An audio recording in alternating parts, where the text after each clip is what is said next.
Good evening, everybody. Weeks, all next week and the week after that, to go and watch. It's going to be Easter Monday, day after Easter. We'll be talking about Rear Window. So I hope you get on top of that right now, because the one thing I can't provide you is the actual movie to watch. So I figured that should be easy enough. All right. With that said, strap in.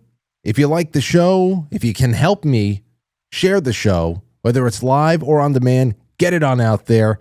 Been a lot of people watching on Twitter recently. That's been going well. Rumble is really kicking up. YouTube is looking healthy. Everybody's doing. Thank you so much for being a part of it. I'm sure that's going to be a lot of added eyes on tonight, because we have some great things happening at Rumble recently. And then, of course, we've got a firebrand of a guest joining us tonight. So let's kick the tires, my friends. We will be right back. What do you think that we should do to entertain people at home? I hate this show. Oh, my God. So I don't look at the chat room. And now she's kind of brought that with her.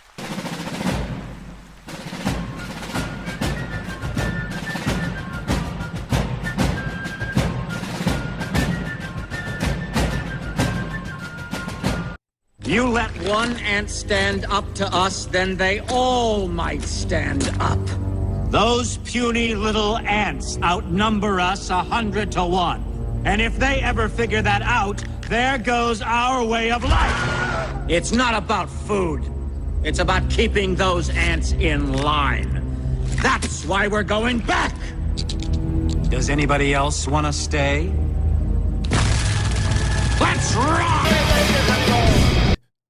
He's really in rare form. If they do exist, I just want to say, if they do exist, he's talking about the deep state, because everything is an opportunity to go back and gaslight. To the cabal of financial and governmental elites who pull all the strings behind the scenes, maybe put a pause on your 5G chip JFK Jr. adrenochrome chemtrail orgy and jump in here, because we're f***ing dying.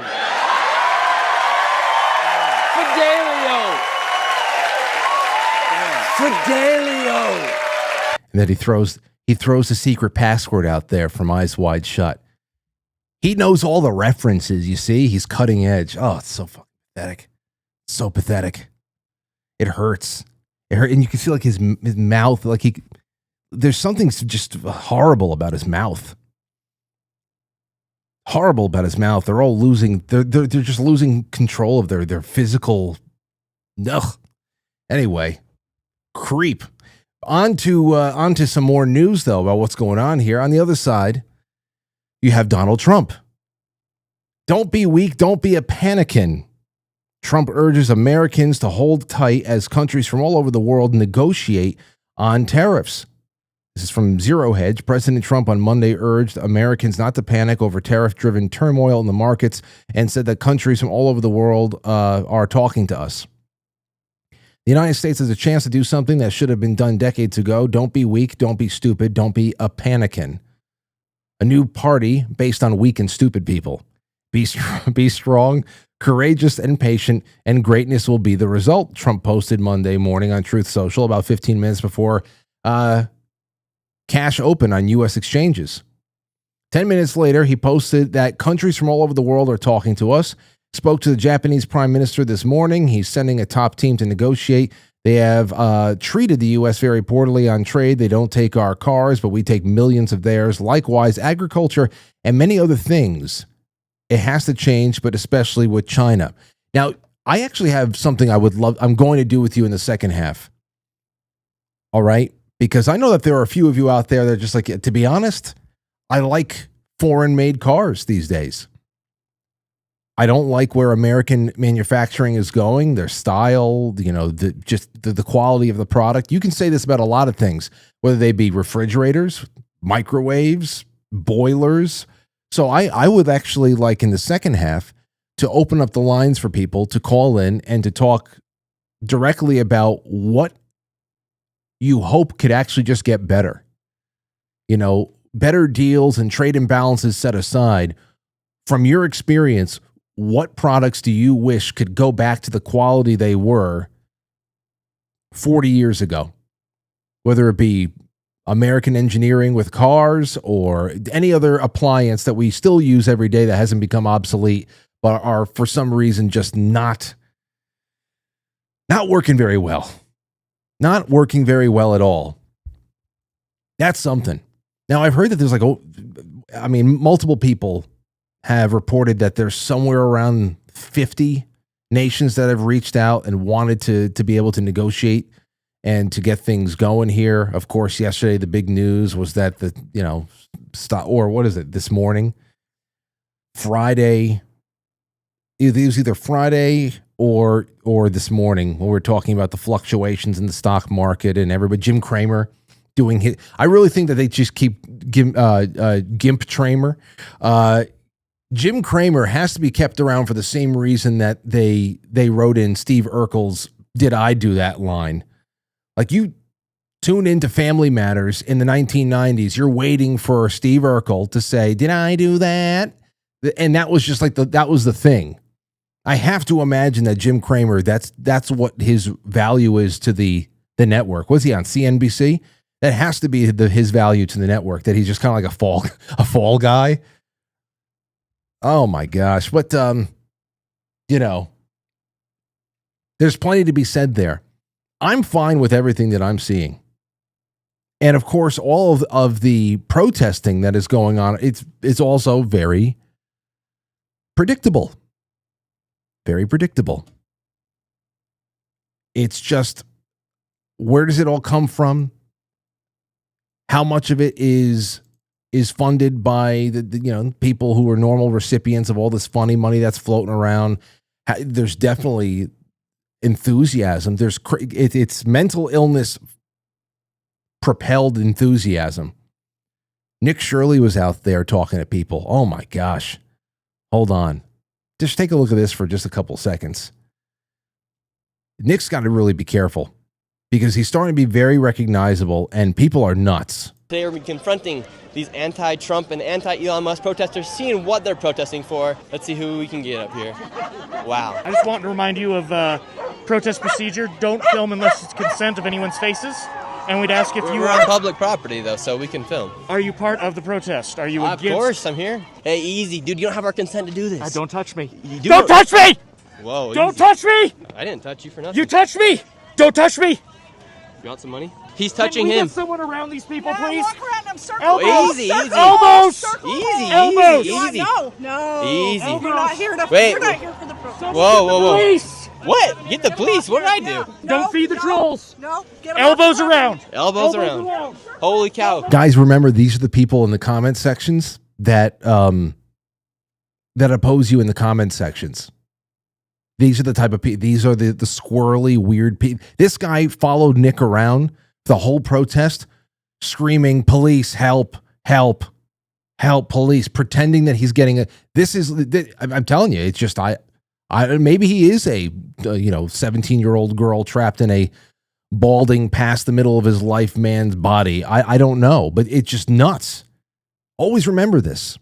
When we say it's two countries vying for the same strip of land over here, one country has the largest subsection of mentally ill that you could imagine on the planet, because obviously we consume most of the pharmaceuticals in the country. These are the people who are consuming them. Don't let me go. Hold on. Watch how this guy follows him around. What are you going to do? Elbows! Elbows. Who are you commanding? Who are you commanding, sir? General the Felix Legions. Man, we are peaceful. What the? So now Nick has to run just to get away from the people who are saying to get away from him. Them. This is what they do. They chase after you and say that they're in trouble. You can't keep running. Okay, what is going on, everybody? Look, we got a crowd coming. Dude, you touched me. Bro, get off me. He's touching me. I know I'm attractive, but I'm not that attractive to be following me like stink on poo. Come on, man. Get off me. Get off the property. Go. Yeah, ma'am. Go. Stop following me. Bro, what are you doing? Here goes. I'm part of security. He's not allowed to be here. Part of I'm no not security. I engaged. could have brought a construction vest as well. I thought you were trying to fight for our country. I am fighting for our country. Okay. Which country is that, ma'am?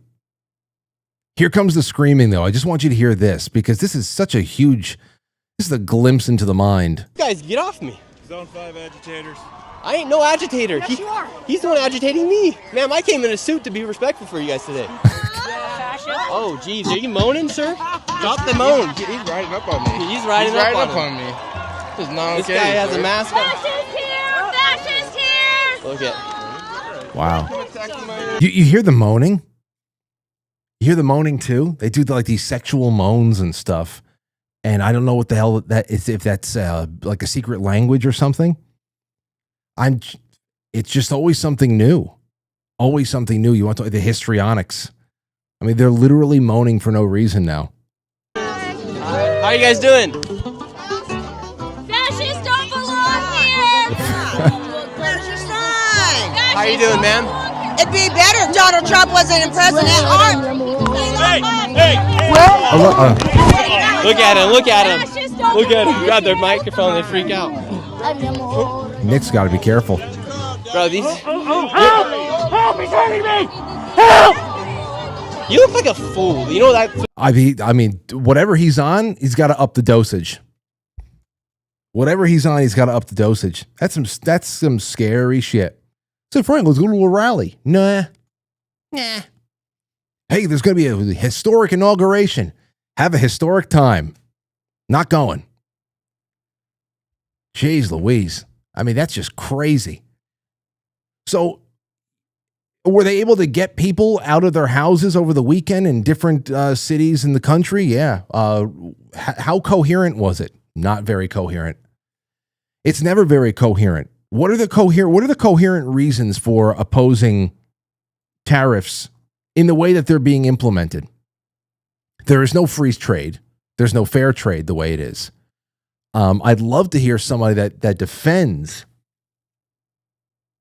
can defend the way things were and tell me if there is another way to get things to correct itself other than showing a little bit of self-respect. I don't know. I don't know what the hell it could possibly be. Anyway, I have that going on for you tonight too, and there's plenty. There's plenty. There's another one. There's another one. What the hell do I have? I wanted to ask Brenden about the filibuster threat. That's big. Here's another piece of, what is this? From the protests again. An illegal alien woman goes up to and this is how she introduced herself. She goes up to the microphone and she wants to just introduce herself to the world. She's an illegal alien. She's very proud of what she's doing. This is this clip by way of Memology 101. Take a listen to this. Buenas tardes a toda mi gente latina, ¿dónde estamos?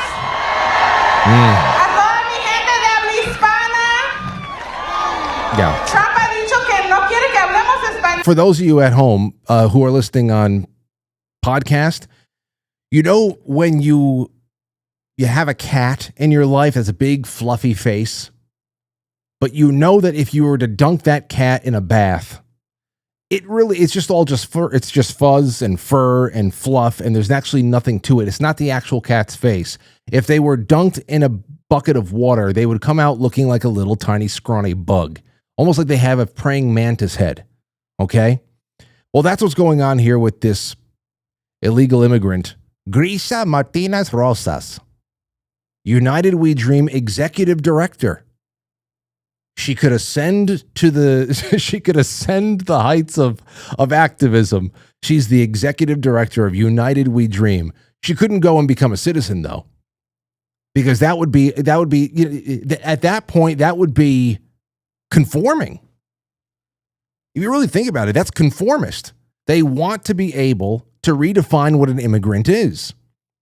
They want an immigrant to be the equivalent of a cat burglar. What people would say would be a cat burglar from 1960. When you break into a place that you're not supposed to be, you either squat in a walk-in closet and you start eating all of the canned tuna, whatever the hell else that you can get your hands on, and you refuse to leave, or you leave once you've had your fill. In 1960, that would have been called a cat burglar, and now that's immigration. So anyway, that's what's going on with this woman who is at least 327 pounds. And in what would have been a cloud of fur for the cat is just a tiny face in the center of a mound of blubber here. And she is proud. Very proud she is. Not speaking English yet, of course. That would be conformist as well. My name is Gracia Martinez Rosas. I am an immigrant. I am undocumented, unafraid, queer, and unashamed. Okay. She's one of those too. So it's a super duper power. It's not just a superpower, it's super duper power because she's not only undocumented, unafraid, she's overfed and she's queer. That's just, you can't beat that. You can't beat that. Oh boy, I hope Tom Homan had his little notepad out. I really do. Because the day after something like this happens, they should be out of the country. That's what should be happening now. That's what should be happening. Will it? I didn't see any headlines. I'm sure that there will be she's made a name for herself at this point, so we will see what happens if that all goes a certain way. And then what else? No, there's really there's another couple that this is just again land of misfit toys level cringe. Here they are, DC rally protesting Trump administration policies, hands off 2025.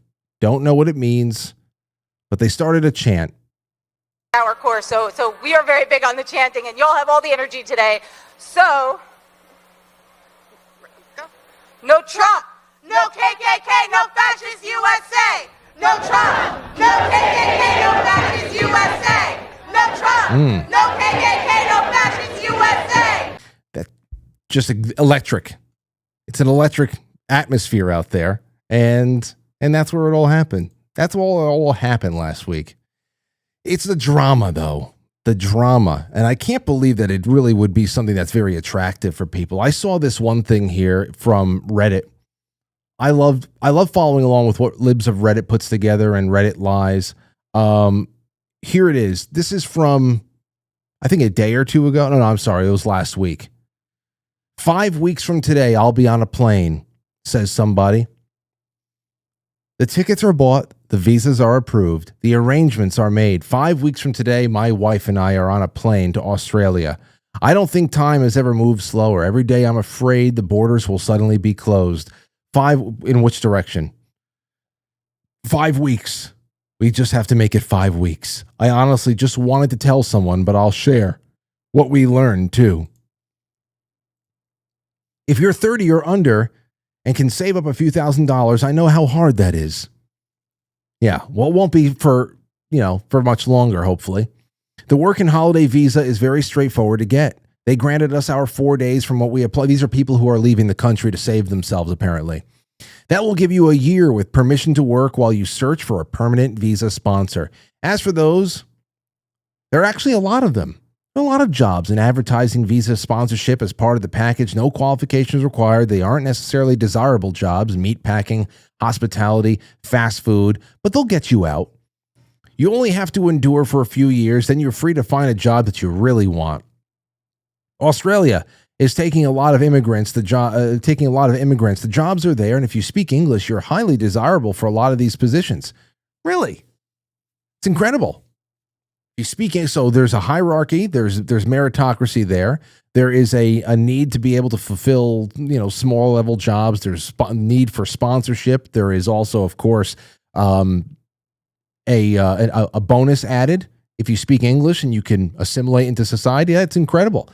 How along the way of this is all drama to let you know we have to get out. It's the last train. The last train out of Berlin. We have to get out. 5 weeks. That's all we have. Of course, nobody cares about their sob story. Nobody's asking for it.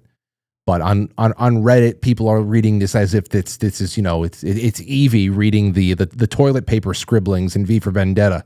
That's what they think this is. Don't go to Sydney. Cost of living is absurdly expensive there. Melbourne is a renter's market high now. Blah blah blah. But they're talking about going to Costa Rica, going everywhere else. Every day I'm afraid the borders will be suddenly closed, people are saying. And it just never ends. But it sounds like it is ending for some people. Hopefully they go. Hopefully they find a nice place to settle down and have their family line end, because I'm sure that they're living some kind of a infertile lifestyle. And they can do that under a coconut tree in Costa Rica. Or maybe they can go to Isla Neblar or Isla Sorna, where all the Jurassic Park dinosaurs were resurrected in the 1990s. That would be nice. Hey, we found this nice little out-of-the-way island. It's called Isla Sorna. Apparently, there was some kind of a theme park there 35 years ago that never really panned out. So, they're giving away beachfront property at a premium. Wish us luck. Better than Trump. Oh, never heard from again. Got eaten by dinosaurs. That would be an incredible end. That would be an incredible end to some of these stories. We got to get out of the country, and they all go to countries that are infested with dinosaurs.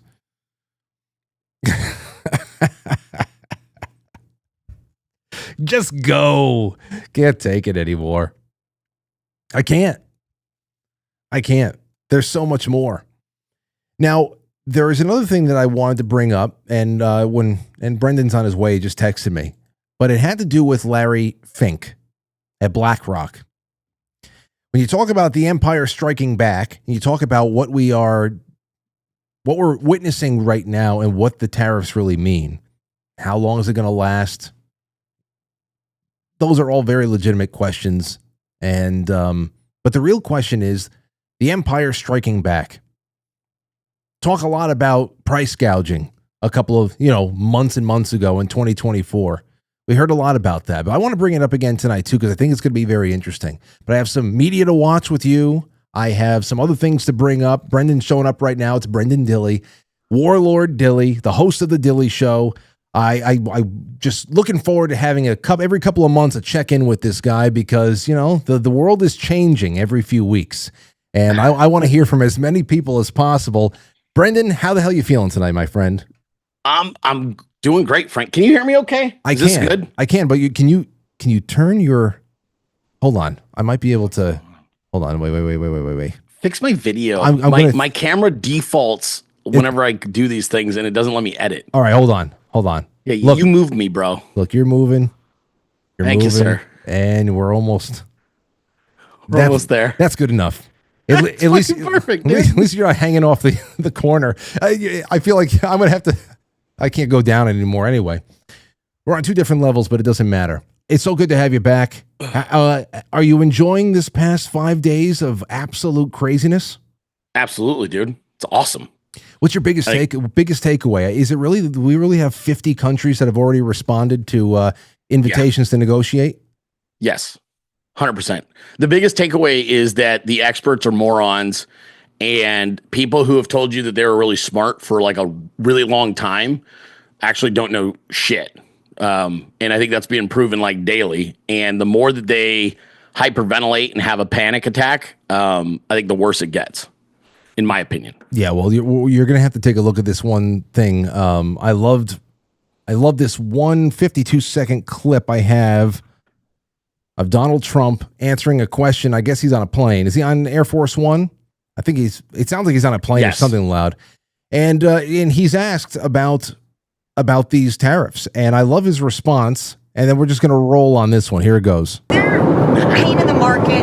At some point, you're unwilling to tolerate this idea of a Trump put. Is there a threshold? I think your question is so stupid. I think it's I don't want anything to go down. But sometimes you have to take medicine to fix something.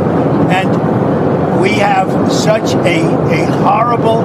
We have been treated so badly by other countries because we had stupid leadership that allowed this to happen. They took our businesses, they took our money, they took our jobs, they moved it to Mexico, they moved it to Canada, they moved a lot of it to China, and it's not sustainable. We're not going to do it. Now we have hundreds of billions of dollars is pouring into our country on a monthly basis. It's pouring. It's already started.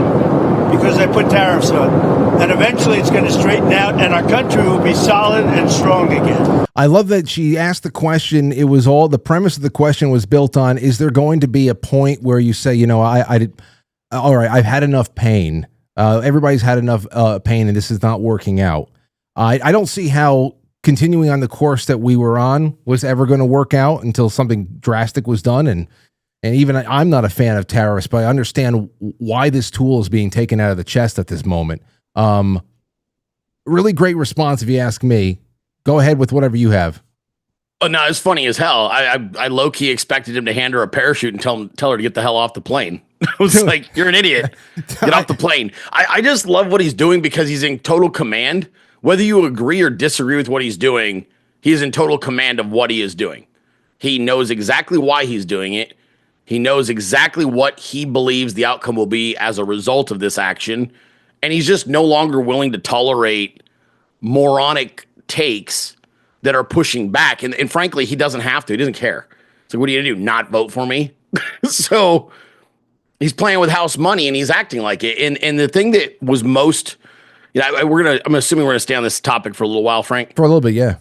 Okay. What was really jumped out at me, man, and this, you'll appreciate this because you and I have been doing these interviews and, you know, kind of hanging out for a long time.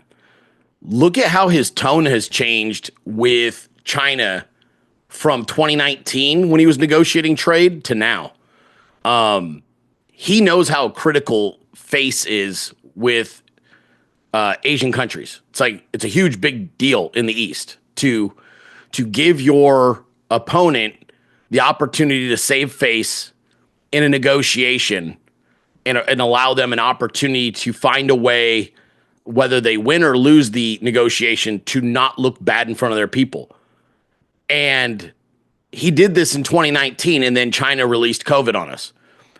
And now look at the way he's negotiating with China. He's literally giving them no way of saving face. And I don't think that's by accident. I think he's doing that by design, which is, I'm going to crush you in this negotiation. I'm going to make sure that the entire planet knows I crushed you in this negotiation. And you're not going to have a choice but to admit that the United States of America is still the king dog of the whole hill. Because he's given them no way of saving face now. And them responding with their own tariff by raising tariffs after he warned them. 34% or something? Correct. He said, don't you dare respond with tariffs on us. You've already been taking advantage of us. You've already been making billions, if not trillions of dollars over the last 30 years off of this type of policy. You're now being greedy. Do not respond with tariffs or I'm going to make it really bad. And what did he do? I mean, he turned around and what did he say? He's put another 50% on him. I heard something about that. You know, he announced it. Yeah.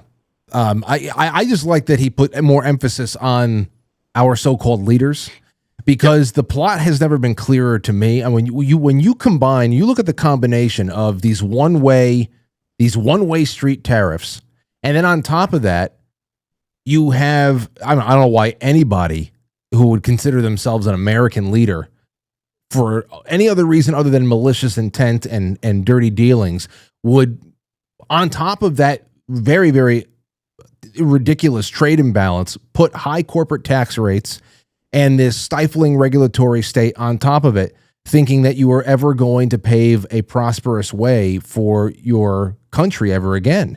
And it also goes to show just how prosperous a country we can be, that we, limping right now, still do better than most places in the known universe. But I don't know. There's something else that comes up for me with the China thing here too. It's also clear that the choice was made. The tough talk on China, especially throughout 2020 and 2021, was always very hilarious to me because I always all I saw was an investment that was made starting back in the 90s.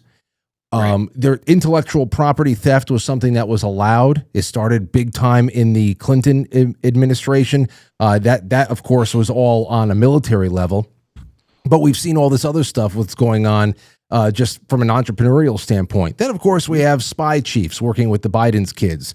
We've got the Chinese spies sleeping with congressmen, managing offices of senators, and all that other shit. So I never really, when it came to banging the drum of China, the big enemy, and all that stuff, I never even really thought that it would be all on them. The whole COVID thing. There's too many people that this had to be coordination, man.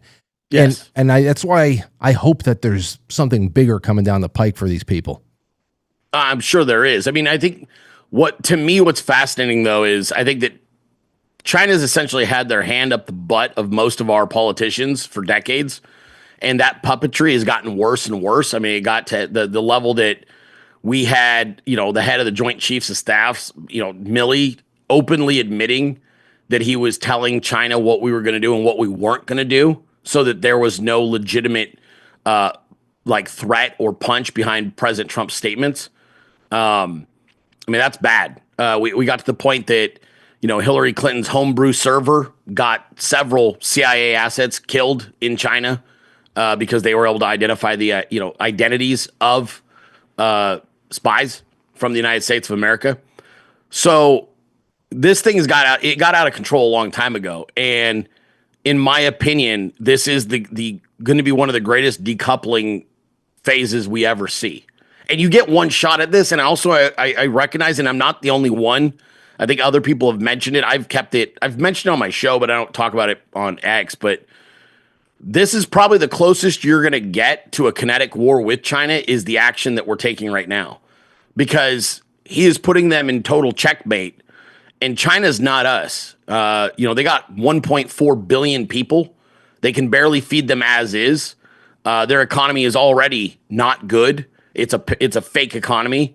They've done so much currency manipulation over the years that that entire system is predicated on being able to control the puppet states that they had previously had their hands on. And I think him doing this now, he's going past the point of no return, and I'm really curious to see how this plays out, because they are running out of moves. China doesn't have a lot of moves left, and in order for China to make up the difference, in American consumption, you would need Germany, all of Europe, France, Canada, and Mexico to double their consumption of Chinese goods, which none of them can do because they don't have the money. That's to offset what we take. They are literally beholden to us and our consumption. And Americans they miss this part of the equation. The Chinese aren't consuming their own stuff, at least not on a large scale. Maybe the wealthy are, but not on a large scale. It's a huge country, the majority of which is impoverished. And they rely on pretty much what the arrangement has been between the Chinese and the United States of America for the last 30 years. And Donald Trump just flipped the whole board all over. Yeah, but you know what? This is what makes it hilarious to me. What things that are being chosen to be hyper fixated on by the media. This was by way of the New York Post a couple of days ago. Here's how much more Nike's Air Jordans could cost after the tariffs hit. Brenden, we're talking about these things have been overpriced for decades, and that was with foreign slaves making them for pennies on the dollar. Right. In 1990, these were $125 Air Jordans. You can get a Nintendo in 1990 for just $75 more. When I was in high school, I was a sophomore, and I got a pair of. I remember I got a pair of Jordans. They were $189. So what is that by today's standards? Like a $600 shoe? I guess. I guess it's just ridiculous. But I'm glad you brought up the non-kinetic war aspect of what this is all about, because I'm definitely not a person to come to for deep financial news dives. I'll bring somebody on and talk to them about it and ask them questions. And tariffs are antithetical to free trade philosophy.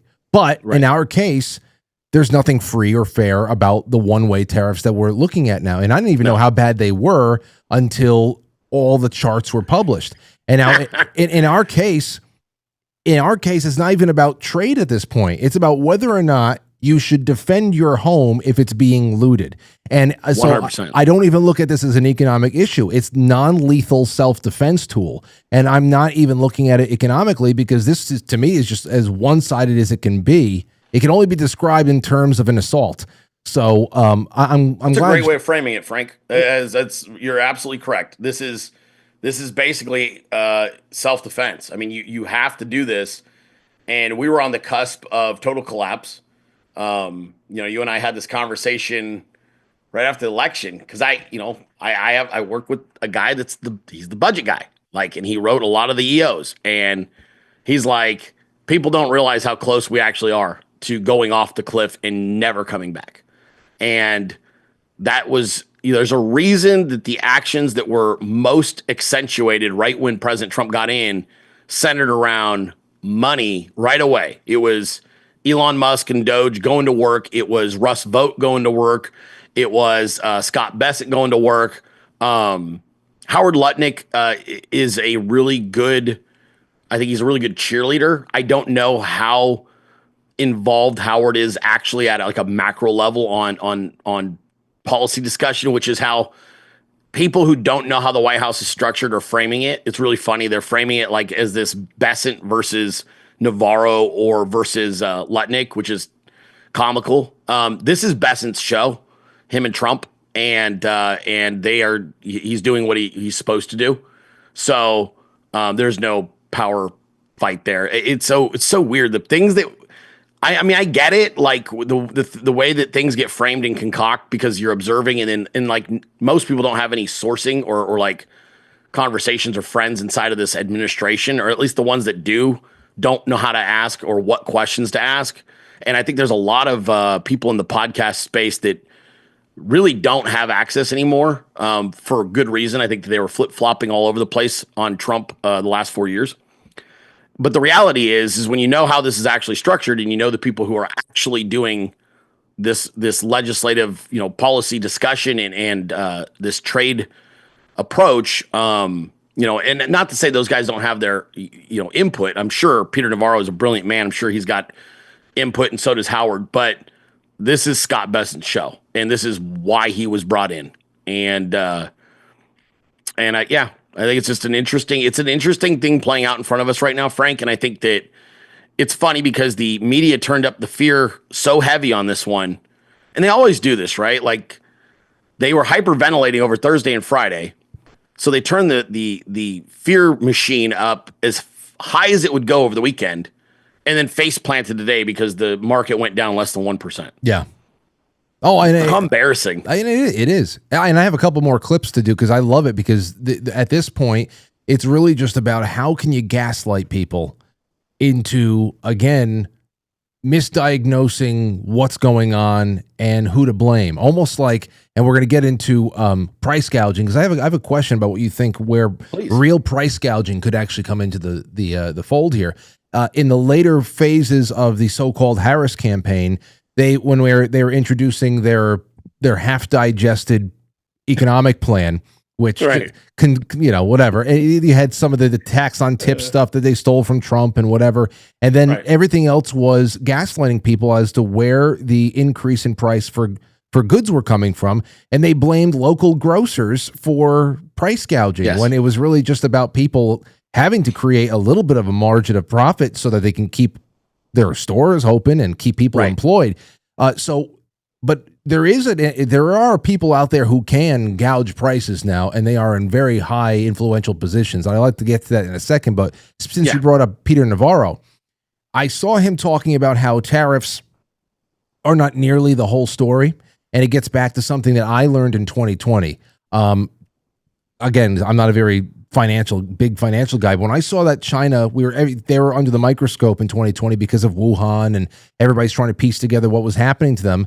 And that is when I learned about how much Chinese manufacturing interests were set up in places like Italy for the purposes of being able to slap a Made on Italy sticker on one of their products and on their exports in order to work around tariffs.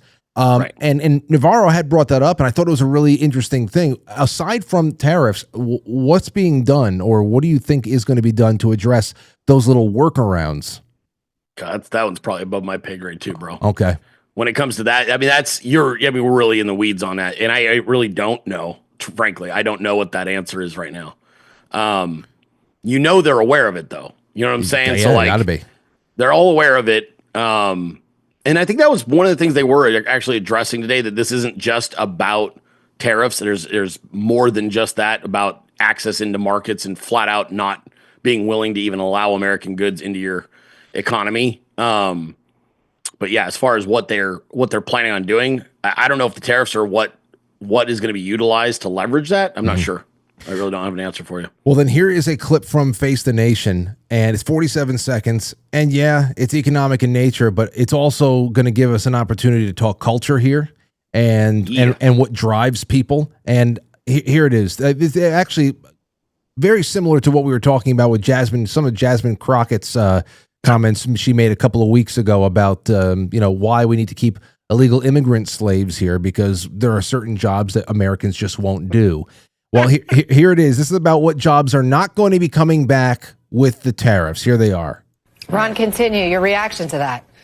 Yeah, I mean, I don't think that's the manufacturing base that we're looking for. We're looking really, if we would like to stay competitive with the likes of China and any other major competitor, we want advanced manufacturing with higher skill, higher paying jobs. I mean, those jobs of screwing, tiny screws into iPhones, which are being done for $2 a day in other countries, are not exactly coming back to the United States, nor is T-shirt making, sneaker making, seamstresses, things, these businesses that went away because other countries could do that. Imagine thinking that being a cobbler, sneaker making, or being a seamstress is not you. That's like a vocation for some people. Correct. How ridiculous that American seamstresses that's never going to be a thing again. Hold on, a couple more seconds. More cheaply actually benefited Americans, even as manufacturing jobs were lost. So there's a lot of twisted logic in explaining these policies. Are they going to raise revenue to offset the tax cuts? Are they going to be permanent? Okay. Well, okay. Obviously, their advocacy for slave labor isn't new, but their justification. Go ahead, Brenden. Talk to us a little bit about what's coming back, what's not coming back, and just. It sounds like a moron. He is. Why? First of all, absolutely, yes. Manufacturing is going to come back in all types. Look, this is a capitalist society. If you deregulate while bringing home manufacturing, every American is going to look, certainly a guy like me, businessmen like myself or you, entrepreneurs look and go, okay, what can you bring back that allows for it to be American made and manufactured, that allows me to make huge sums of money now that there is, I have access into other markets, but also now that my cost of doing business in this country is lower. If just using as one for t-shirt clothing manufacturing and shoes, why not? Why? Has he not been paying attention to the advancements we're making in robotics and AI? You're telling me that some entrepreneur isn't going to come along and go, I'm going to do 50% American manufacturing workers and 50% robots and AI to manufacture clothing? My apparel's already made in this country, so I don't know what he's even talking about. I have apparel already that I sell that is cotton grown in America and manufactured into apparel in America, and it's literally the most high quality stuff I've ever sold or owned myself when it comes to sweatshirts and t-shirts. So it's really a bizarre comment. I think the Dems always are trying to decide what jobs are beneath people and which ones are appropriate. It feels more like a class warfare thing, which is why they always imply oh, you'll never have a white landscaper. It's are you kidding me? Why not?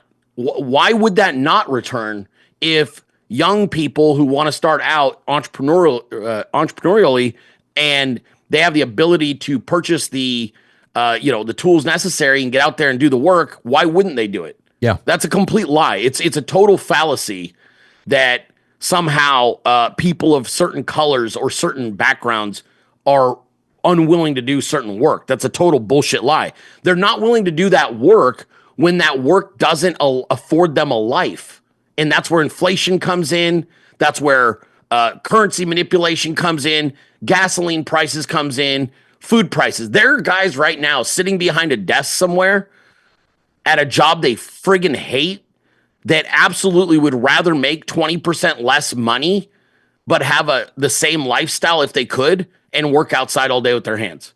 And anybody telling you that that's not true doesn't know American men. Like, there's a bunch of dudes that wear suits every day to work and basically try not to eat a bullet in traffic who would rather be swinging a wrench if it could still sustain their lives. So the fact that they underwhelmed and undervalued those type of vocations is not indicative of Americans being unwilling to do those jobs. You subsidize them to such a cheap level with slave labor, with imported illegals, that you made them incapable of surviving on that income. Yep. So if you deport the competition and you bring everything home manufacturing wise and otherwise, you absolutely will see American entrepreneurs stepping up and hiring other Americans at a living wage that they can now survive on. The Democrats are the dumbest people, Frank. I swear to God, their arguments are stupid. Well, they're also just malicious. Yes. Because you think about that right there, too. The comments made about you pay someone $2 an hour to put tiny screws into a phone, as if that is not being done on an assembly line. The tiny screws going into a phone isn't being done on an assembly line or something like that. That it's not a job that's coming back to the U.S. That's going to be making above minimum wage or something like that. I feel like, oh man, your chat's totally roasting me. I said swinging a wrench like a dipshit. I meant to say swinging a hammer, swinging a twisting a wrench, swinging a hammer. Shout out to the dude that called me out. You're right. I was like, I got my analogies mixed up. It's all right. There are some people who swing wrenches. Sometimes you just gotta swing your wrench as hard as you can. That's it. Just a self-respecting wrench swinger.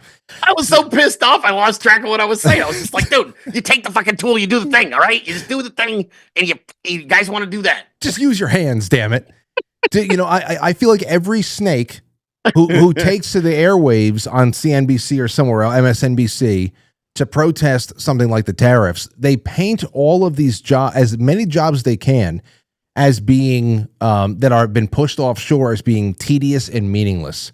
Therefore, why can't we have some tedious and meaningless jobs here then? It makes no sense. I want to say something about that. And actually it totally relates to where you live. I'm sorry, Fran, I didn't mean to cut you off. No, you did just say something that totally jogged my mind. Bro, I was watching this video earlier.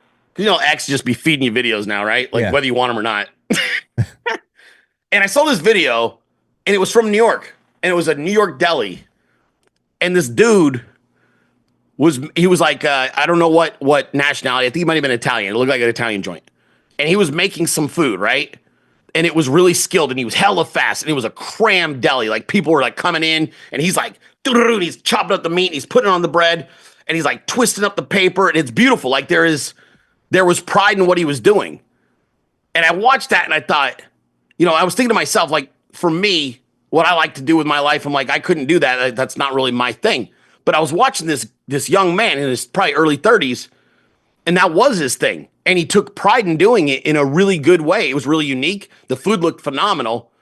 And the way he was wrapping it, there was a lot that went into it. And I thought, there is no job that an American, if they could make a living wage on, wouldn't do, and probably do it better than anybody else. And I was watching this kid do this, and I was like, there are still people in this world that not everybody wants to go try to be a tech bro and make $500,000 a year. Not everybody wants that. Some people are totally content being like, dude, I just want to make enough to feed my family. I want to have a good time at work, enjoy what I do for a living. I want to be good at it. And I just want to take home some bread at the end of the week that my family and I can enjoy and do little things. And that's totally fine. But there's a huge segment of this population that would be very, completely content with that type of life if those jobs were still available at an income level that made sense. Yeah. Anyway. Yeah, no, I know. And that's why so many of these arguments are naturally being made, at least I feel, are being made in bad faith. Agreed. Because I don't care that billionaires exist. I'm not aspiring to that life. I want to live comfortably, and I want to leave something behind, and I want to raise my daughter and grow a family, and I just want to enjoy my life. Anybody who understands how much time we have on this earth knows it's fleeting. It's whatever. So there are a lot of people who live within their means, and that's just what matters to them. And because the people, as Trump said on the plane, who were supposedly our leaders, put this shit sandwich on top of us that made sure that all of these ways of life, like the factory job that everybody talks about, that people were able to have a good life on, they all went away. And because they all took the blood money to sell away their homeland to other places and be a part of a scheme that destroys the national and the financial sovereignty and the cultural identity of their home, because they all took that blood money, the next thing they had to do is find a place to move off the blame. And that's why they could talk about the billionaires that are doing this to us. And nobody gives a shit about billionaires and millionaires existing. No. I just want to have a home. That's all. And here's the thing here too, with factory life. There's so many facets of factory jobs these days, and everybody still thinks like it's the 19th century, where you're going in there at a sweatshop. Yeah, sweatshop. You're going in there at 8 years old, and you're getting your arm mangled like it's the monkey's paw or something like that. I know, seriously. There are maintenance, there's engineering, there's management positions, there's shipping and receiving. I mean, these gurus on MSNBC, they make it sound like it's the factory work in the 21st century is like being one of Santa's elves, where like every toy car is being hand painted by a person who works for cookies. It's like there's nothing. It's so every argument is made in such bad faith because there's no way to defend this trade imbalance. There's no way to defend this trade imbalance. You know what's funny too is it really does give away the Democrats' inherent elitism when they talk about this stuff, right? Because it's not rationally based. It's not based on like a cogent economic argument. And to your point, Frank, you can't defend these irrational trade imbalances. So instead, they just try to shame you for wanting to be a landscaper. Yeah. Right. So they're like, well, that's beneath an American. Americans don't want these slave jobs. Or like half of Hollywood when they went, who's going to clean my house now? Like, really? You're telling me that there's not a husband and wife out there where the wife's like, I would love to just earn a little side money. I don't necessarily want a full-time job, but I think when the kids are at school, I'd like to do something to make extra cash. Really? There's no American wives that would like to make an extra $100 to $200 a day for 4 hours of work. Give me a break, dude. Yeah. The reason they don't do it now is because it's demoralizing, because $100 gets you a half a bag of groceries. So they're like, why am I going to kill myself when it's literally not making an impact on how we're living? That's why they're not doing it. But if you could restore the value of our currency by fixing these trade imbalances and by repairing inflation, which President Trump's well on his way to doing, all of a sudden your $100 is a full tank of gas plus 4 bags of groceries plus lunch with the girls. And now all of a sudden you're like, you know what? I don't mind doing that a couple of days a week again. It's just the reason that they like the quote slave labor is because you can pay those people an absolute like terrible wage. And the people who come here from third world countries are already accustomed to living like third world. They were trying to get the American public to accept living like third world country. That's what this whole last 4 years was about. It's conditioning us economically to accept third world status and be okay with it.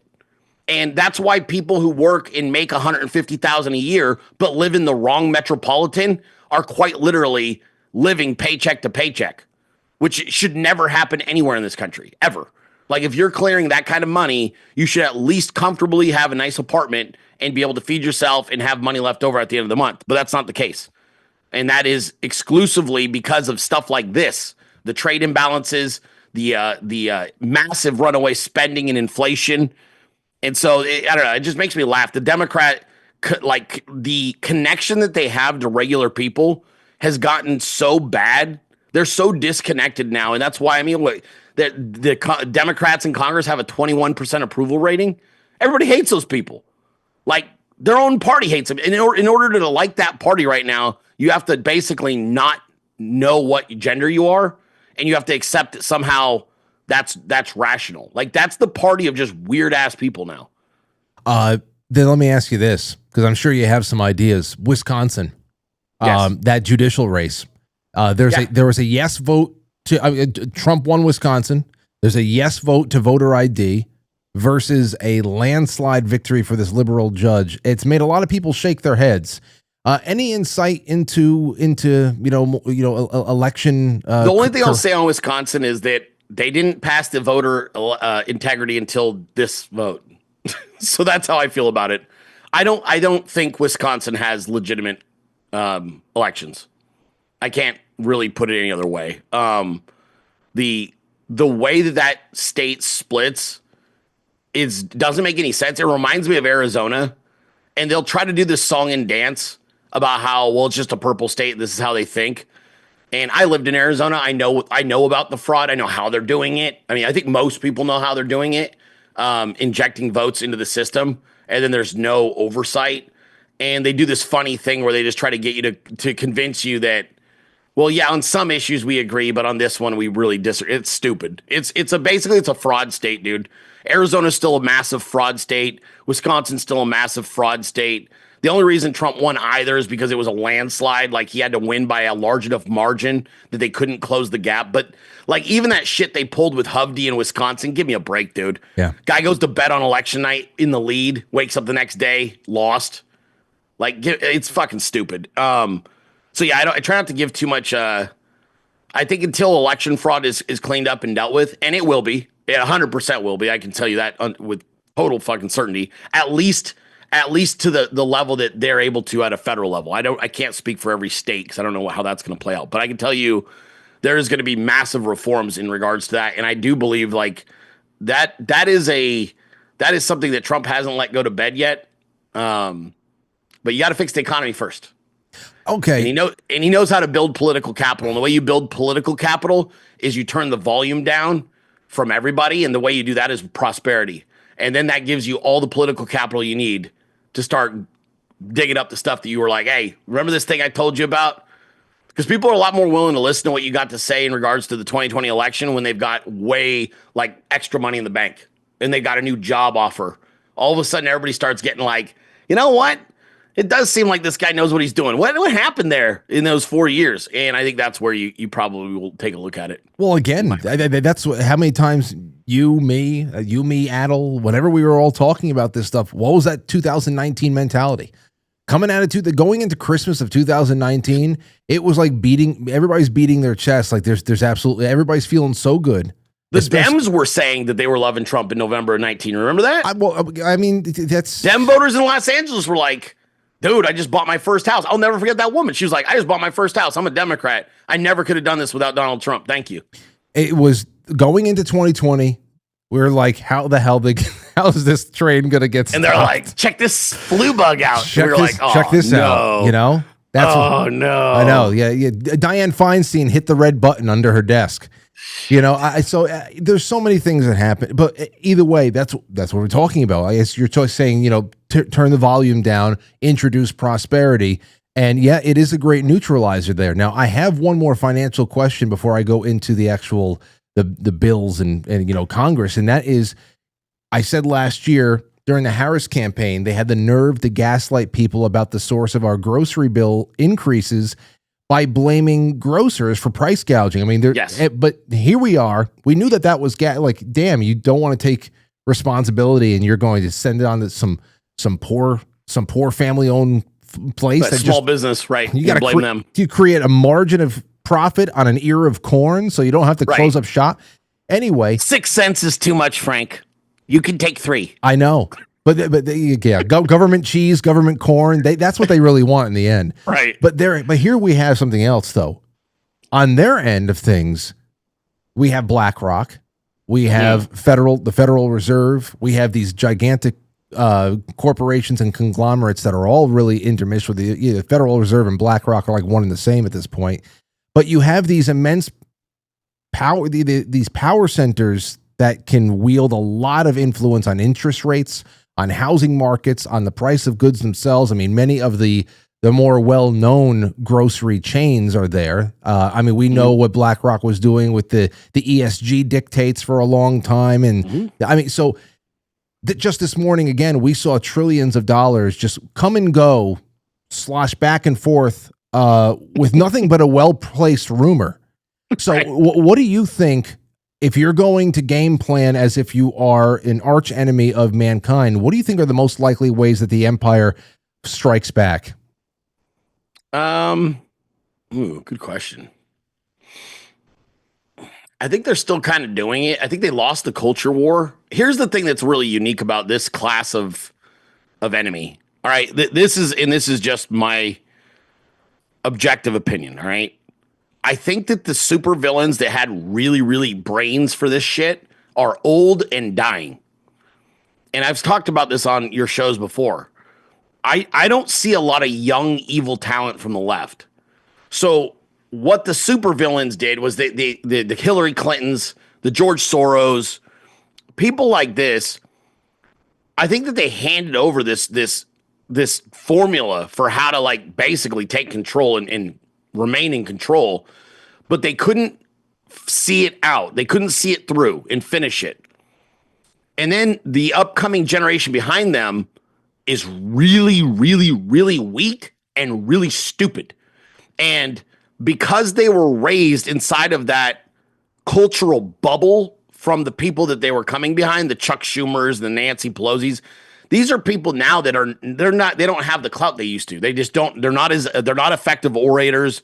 No one's buying what they're selling. They're geriatrics. People are like, yeah, fuck you. We don't care what you have to say.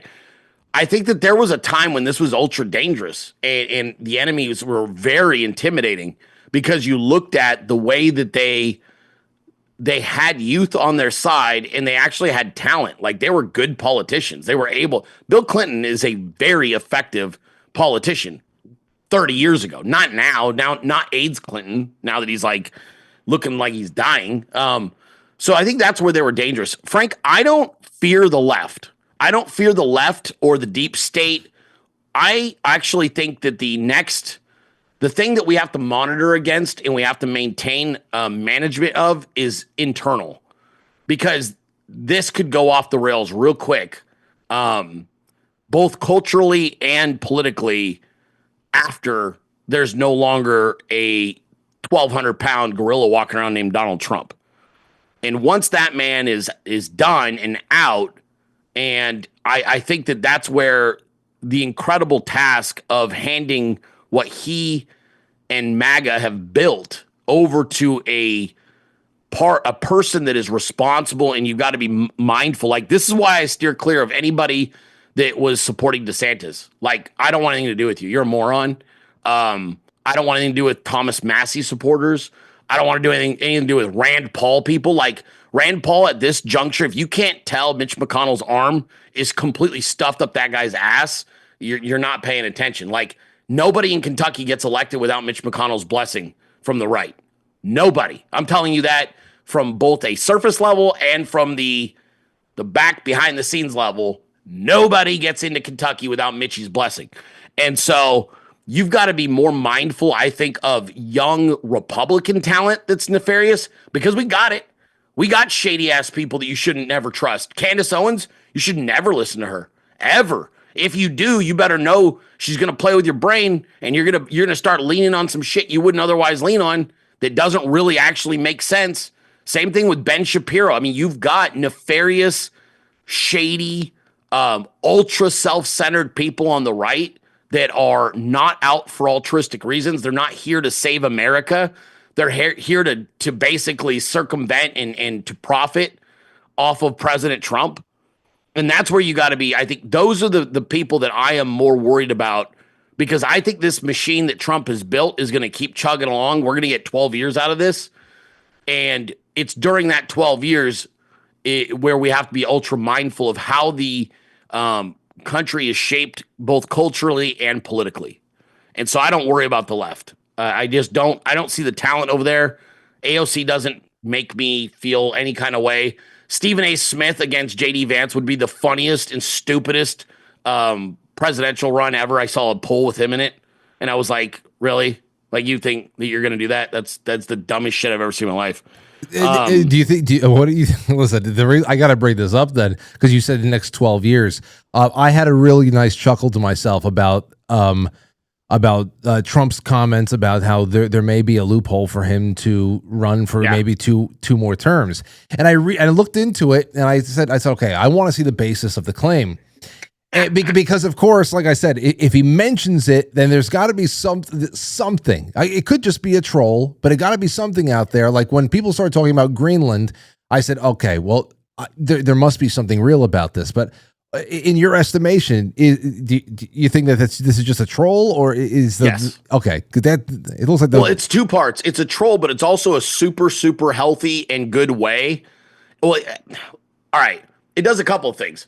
Number one, it's a great troll, and it sends the left off their meds like completely. Number two, and this is a very big one, Frank. It keeps people from attacking and digging into JD Vance heavily that way, right? Like you're keeping the guy that is actually going to be running really, really like safe, essentially. You're running cover for him. The third part's probably the biggest. The more that he dangles this and goes, I'm serious, why not? How many other potential challengers to JD Vance does that scare off? Because they go, I'm not taking on the Trump machine. He says he's going to run again. And then you're looking and you're like, if you're some of these people who think that they can actually take the throne, you look and you go, hey, I'm not taking on Trump. There's no way. And so I think that's the third part. I think it's enough to keep money also from getting placed early. Does that make sense, Frank? Yeah. Because that's what it's about. It's about mega donors not betting on a horse early in Trump's term. And then when JD goes to line up and say, hey, I want to continue on what the boss has been doing, the money's gone because they've decided to back that fucking idiot in Florida, Ron DeSantis, right? So you don't want that. So I think the best way you keep that from happening is you string them along and go, my run. We'll see. We'll see what I can do. We'll see if I can I don't know, maybe. But that's what it is. But I do not believe that there's a legitimate I don't think that he's that serious about running it. And frankly, I think it's also I'm glad that he plays with it a little bit because he's like, I'm 4 months into my my second administration, and I'm about to do some crazy ass wizardry to save this country. And you're asking me about some shit 4 years from now. He's like, some of you aren't going to survive the next 4 months.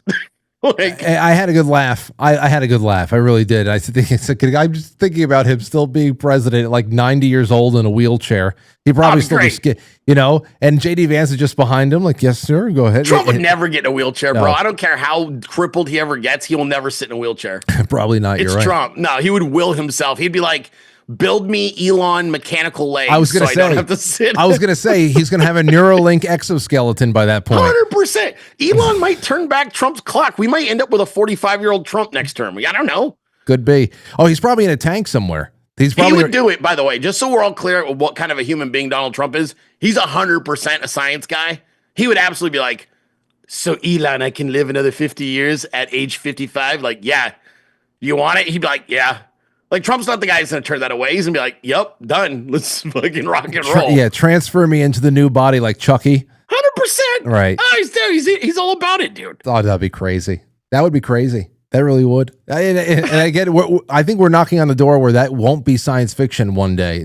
Trump aside. But, you brought up Thomas Massey and you brought up Rand Paul. And I got to ask you about this then because I hate them both with a passion, just in case I wasn't clear about it. I get the point on that one. But on the surface here, let's think of Doge for a second. Please. They have we've seen an earmarking of hundreds of billions, if not trillions of dollars of, some will call it waste. I will call it, direct line criminality. Yes, and trillions of dollars if you consider that it, what would it would build up to if left undisturbed for more years.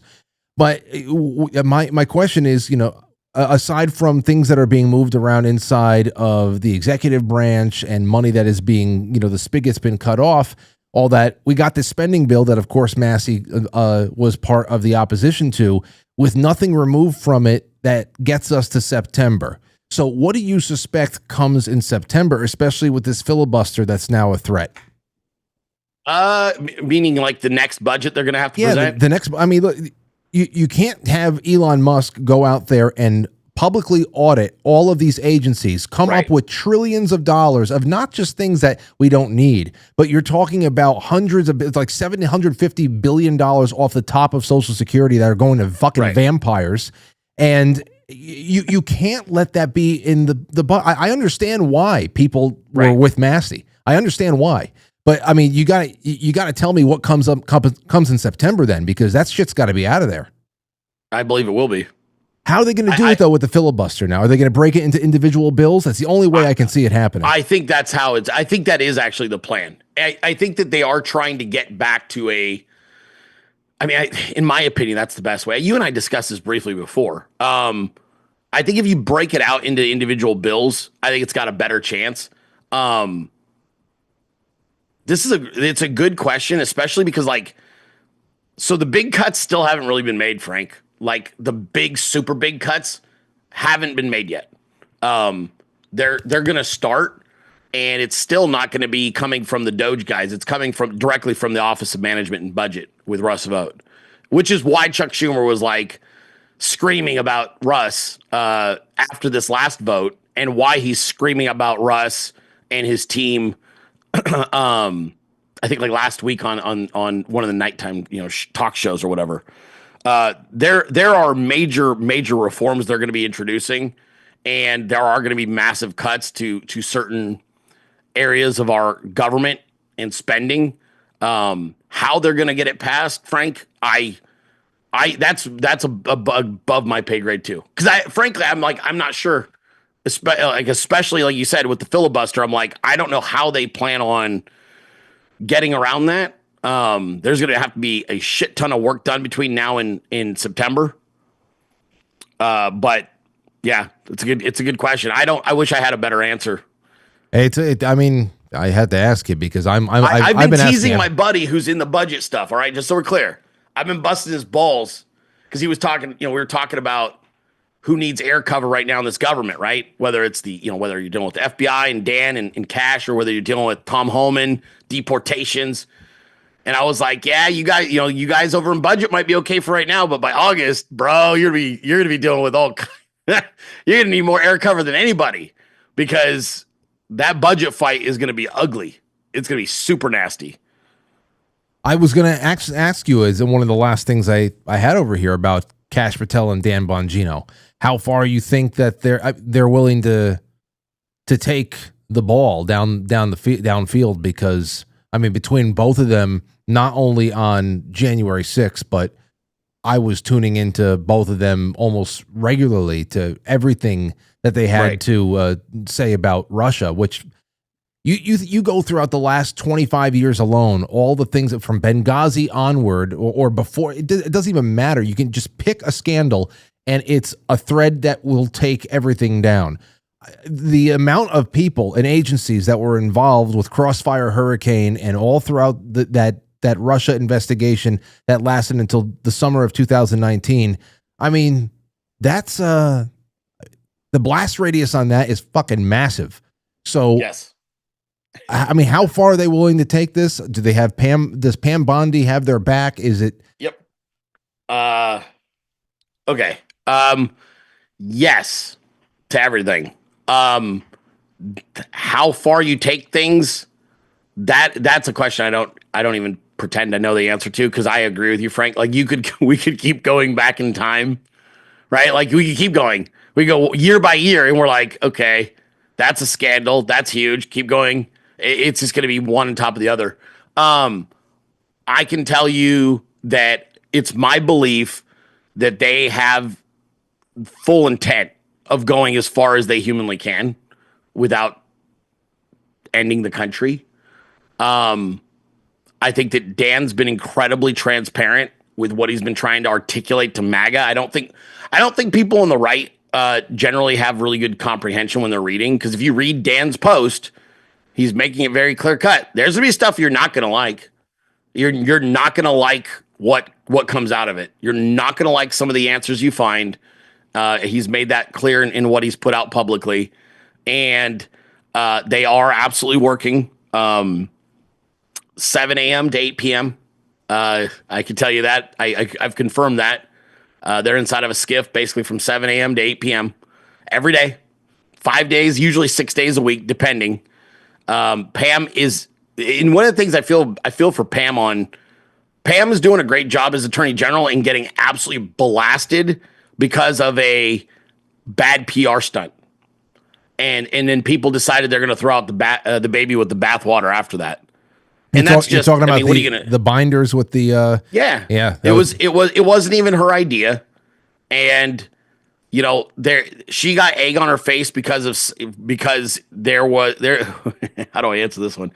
There's things involved that these people at that juncture didn't have their people in place at all. And that's a totally different conversation we could have. They're still understaffed dramatically. Is that because they're being ultra cautious with hiring? Maybe. There's a lot of your viewers, right? There'll be pessimistic people that go, you're the FBI, just start hiring. And if you think that these agencies, Pam or Dan or Cash, can go hire, give me 12 people for this, 12 people for that. If you think that's how your federal government works, the problem's with you. It doesn't work that way. There is the PPO office. It's the Office of Professional Management, right? It's the PPM or whatever it's called. You have to.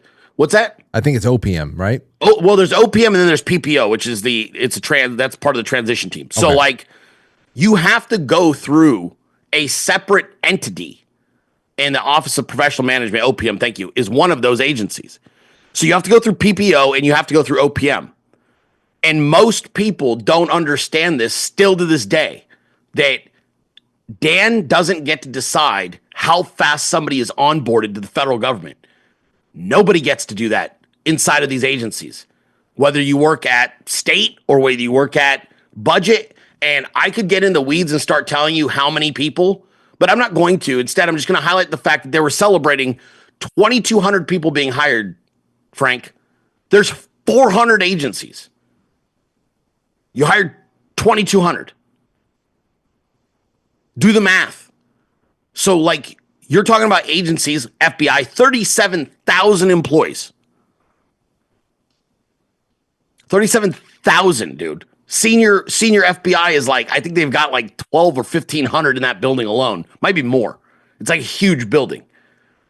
And you're talking about onboarding at a level where 2,200 as of like a week ago had been actually onboarded in the entire federal government. One of the biggest challenges we have in this country right now, Frank, it isn't whether Dan or Cash are doing their job. It's that nobody knows how anything fucking works. And because they don't have basic civics, and part of that's not their fault. Part of that's the government has deliberately made it very hard to figure out how shit works. And we're just now starting to have a better conversation and relationship between the government and the public, to where the public is actually digesting and understanding. So this is one of those things where, like, even now, there's certain people that come out and they blast Pam Bondi, they blast Cash, and then they blast Dan. And then they come out 24 hours later and have to eat a shit sandwich because they're wrong, number one. And number two, nobody left the Biden administration and left Biden's FBI under good terms. So if you think that the Biden people on their way out didn't try and undermine everything that Trump and his entire administration was going to work on, you're crazy. So now you're not only dealing with the day-to-day, everyday shit that you would normally deal with just as a government. Now, not only are you dealing with the old stuff that your base is demanding of you. We want this. We don't care that you don't redact anything. Like, there's going to be people who are going to be upset that hundreds of kids' names are redacted. And they're going to say that it means the government's not being transparent, or that Dan and Cash didn't do their jobs, or that Pam's hiding something because she's Bill Barr 2.0. People are fucking stupid, Frank. Like, the further and deeper I've gotten in my relationships with all kinds of great patriots across our administration, the more that the answers actually are simpler than people want to hear, because they build up this fantasy about how it all works. But the truth is, these people are busting their ass to trying to do the right things. But you've got to try to manage current expectations from a campaign trail, existing threats to the United States of America day in and day out already, and then you have to try to go and figure out which landmines were set for you inside of your workplace in every agency. You see, and let me just say right there, that's why you said it's an issue of people not knowing civics. This is outside of the realm of civics.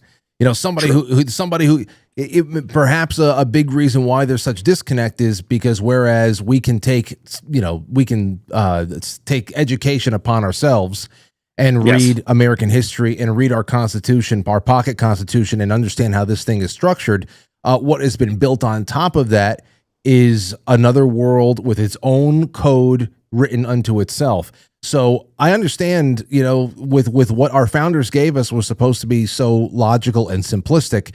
What we're dealing with right now, like you said, it is so complicated, Frank. I know it is. It is so bad. It's why so I just bad. want a fucking flamethrower at all, man. It is so bad because the people who work in the intelligence agencies and in different aspects of the government, they were setting booby traps all over this administration.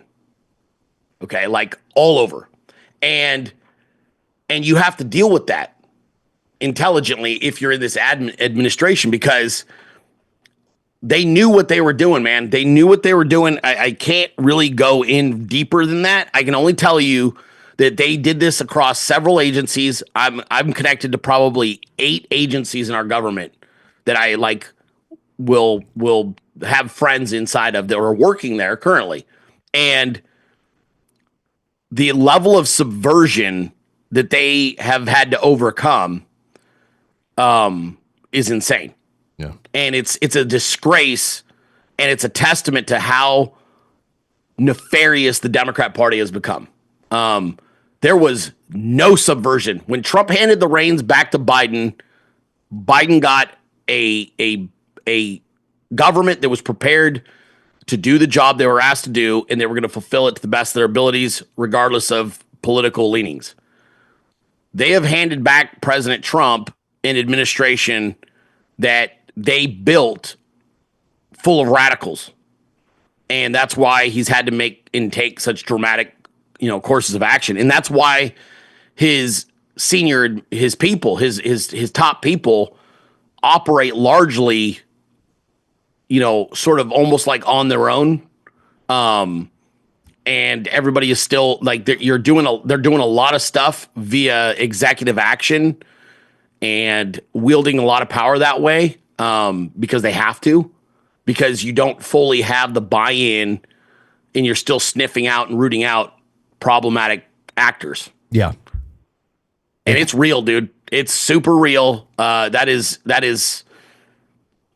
there. Yeah, I could tell you some stories someday. We will have this conversation a little bit more where we could talk a little more candidly about it. I think as stories come out from different agencies, and we'll discuss it. But yeah, it's just the biggest thing I could tell the American public, especially even your audience, dude.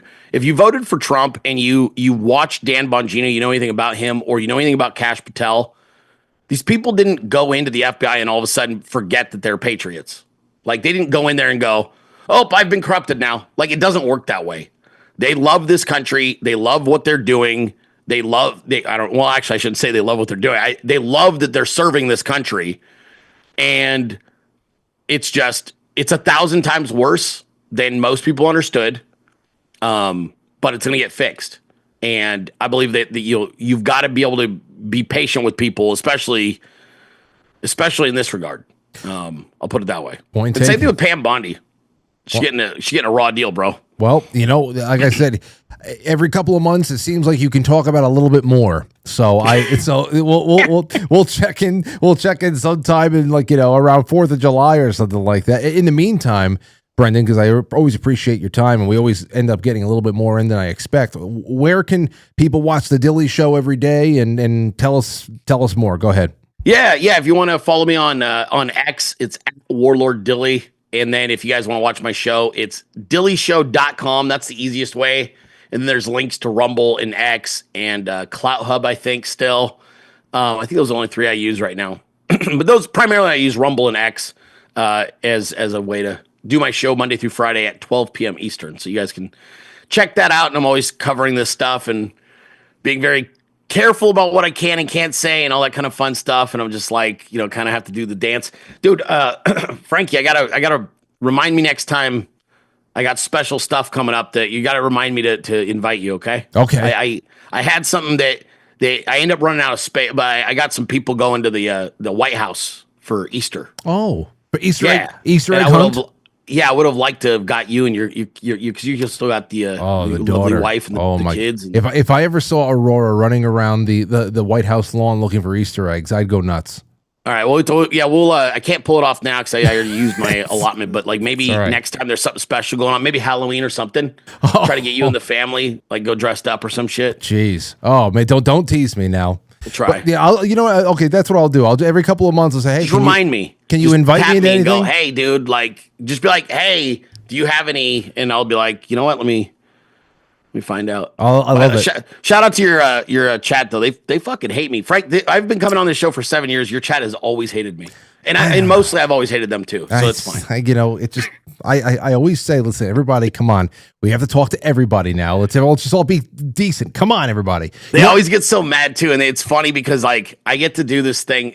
Frank, we'll talk about it off the air, but it's pretty funny. Like they are like Dilley flexing like you know somebody. I'm like, bro, like. Hey, Dilley, how about this? How about once I get my phone situation? You get my birthday card from Trump or no? That's not appropriate, right? We don't want to. That's not that's too big. That's too big of a flex. I'm gonna fucking flex that out. Listen. What I'll do is I'll work out my phone situation at some point. I'll set up 2 lines, and we'll come on. You'll come on one night, and it'll be. We'll talk for about 20 minutes, and then the last 30 minutes, it'll just be I will take a call from the love Dilley and hate Dilley line. I would love to do that. I always enjoy. Okay. Because the haters are hilarious because they're usually unhinged. Well, maybe they won't be. Maybe you'll make a friend. That'll be the greatest thing. If you actually would imagine that.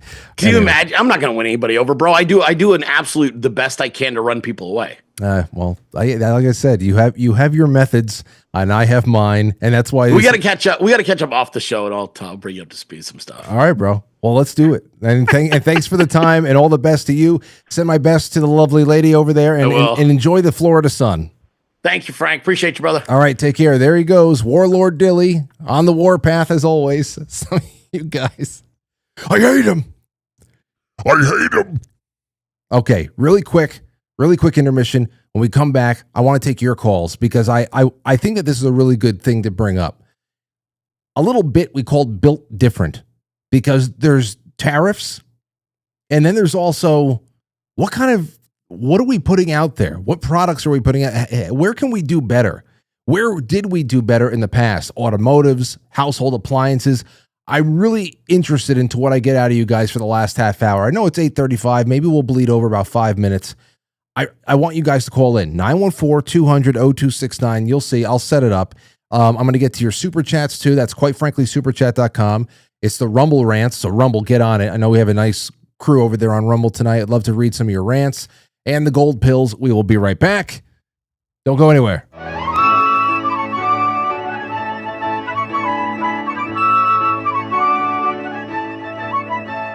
Welcome. Lord Jehovah has given unto you these 15 10 commandments.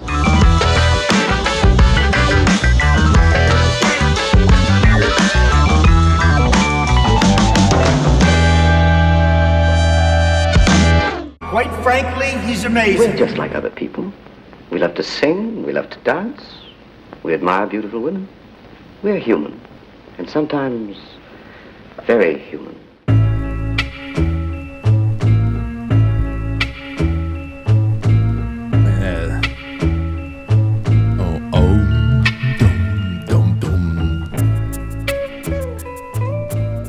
Okay, welcome back. Let's see here. Quite frankly, superchat.com. Jay Britt says, another great show, Frank. Always good to catch up on Dilley's insights. Thank you. Let me see. Let me redo that. Okay. And Dooku Dan says, planned obsolescence has been around since the 1950s, at least so I doubt that will change since Amazon makes too much money on selling replacements. Thank Bill Clinton for switching U.S.-made goods to China and allowing our allies to rip us off with high tariffs. That's Dooku Dan.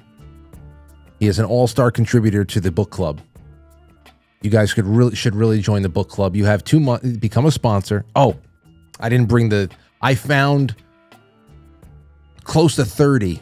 That's what Derek told me, of our pressed, shrink-wrapped Shrink wrapped 2017 band release, Sky Goes On. I'm going to be giving those away as part of my drive to get people to get into the Polaroid tiers, new sponsors into the Polaroid tiers, and any tier over $10 a month on Patreon and Subscribestar.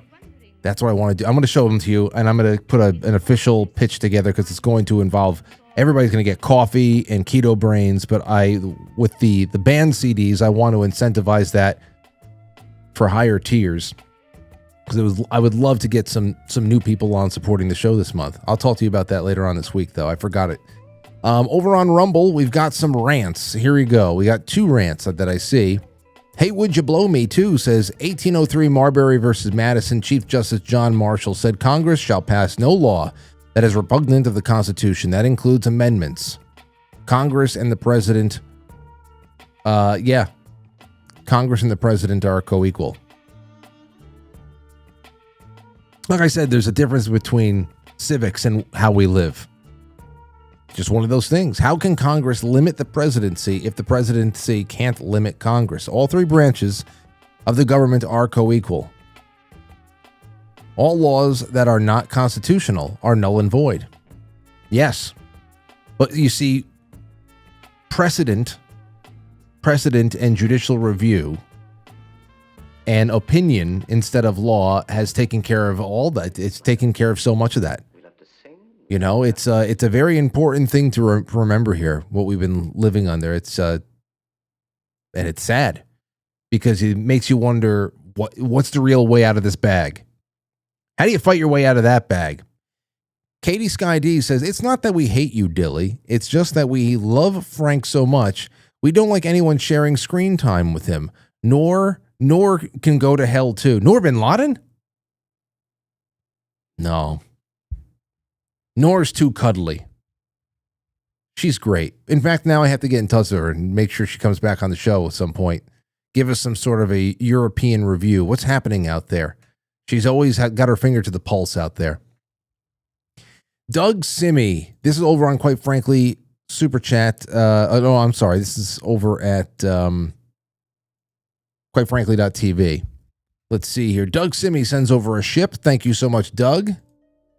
C. Blanche, Sean Joe, Safety Net says, dropping a love bomb here. One love, Lynn.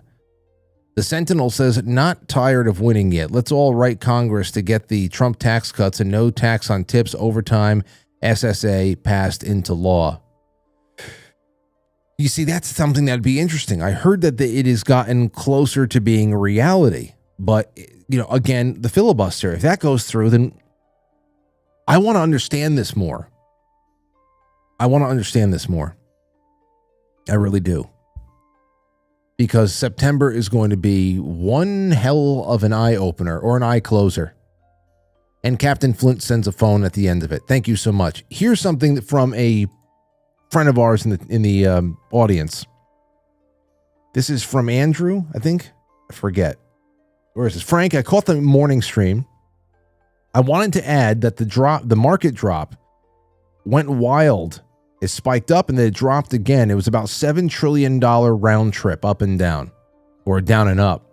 The spike up was triggered by a media rumor, or no, up and down. The spike up was triggered by a media rumor that, quote, Trump was going to pause tariffs for 90 days. And then the White House said, heck no, fake news. And last week, the setup for all of this was evident with a huge short interest. To your point about BlackRock muscle, I'm sure that they were orchestrating moves to cause trouble.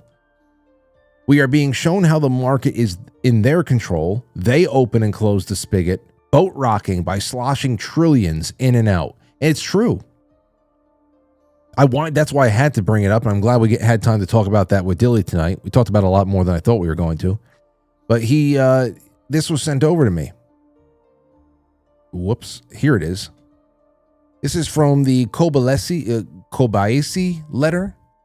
10:10 a.m. Rumors emerged that the White House was considering a 90-day tariff pause. 10:15, CNBC reported that Trump is considering a 90-day pause for all countries except China. 10:18, S&P 500 added over $3 trillion in market cap from its low. 3 minutes later, $3 trillion.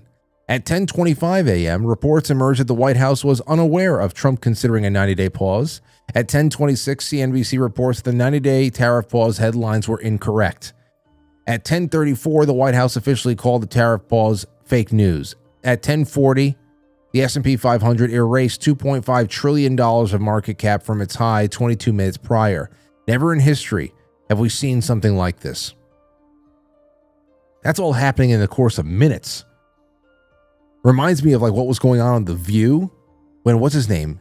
Brian Ross? Was it Brian Ross? Who was it that reported wrongly that Michael Flynn was in contact with the Russians prior to the election and that it wasn't actually something that was totally legal and as part of his transition duties in winter of 2026.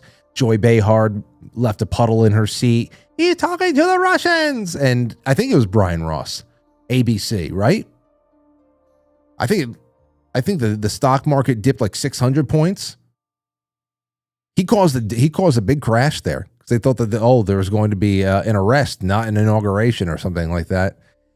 And there was a sorry moment. They're just I don't know who does it. That's what I was saying. The rumors alone. If the rumors alone can make this multi-trillion-dollar slosh back. It's crazy. Okay, so let me put this out there before we get going. I saw this on Instagram maybe a couple of days ago. So you know what? This is going to work perfectly for what I have with the tariffs thing.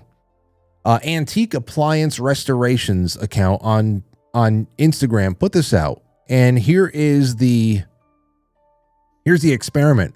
Running a vintage refrigerator with the door off in summer to see what it costs me. So they hooked up a meter to see what this is going to cost. And vintage refrigerator. I don't know if it's a Frigidaire or something else like this, but take a look at this. There's a 40-watt incandescent bulb on continuously.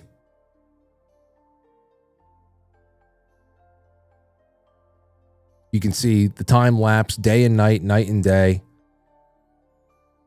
I'm told these cost hundreds of dollars a month to run. This is vintage, of course. It doesn't have an energy seal on it. God forbid. The time lapse continues to go. This is 168 hours of continuous runtime. I bet that the power cord is just smoking from the amount of power running through it.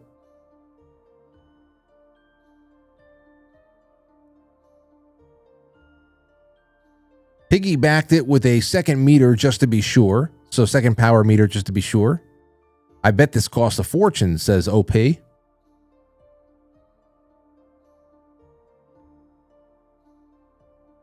So now we're taking a look at the refrigerator.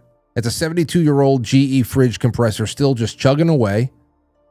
Dry, $3.45 for a week at 14 cents. Running 24/7 with the door off outside. Over a quarter of that power was from the bulb alone. Now, who wants to see one with the door on head-to-head with a modern Energy Star model? I'd like to see that. I would love to see that. Maybe it can. Here's the thing. Maybe it goes neck and neck. Maybe the Energy Star model will be less. Maybe it's just as much.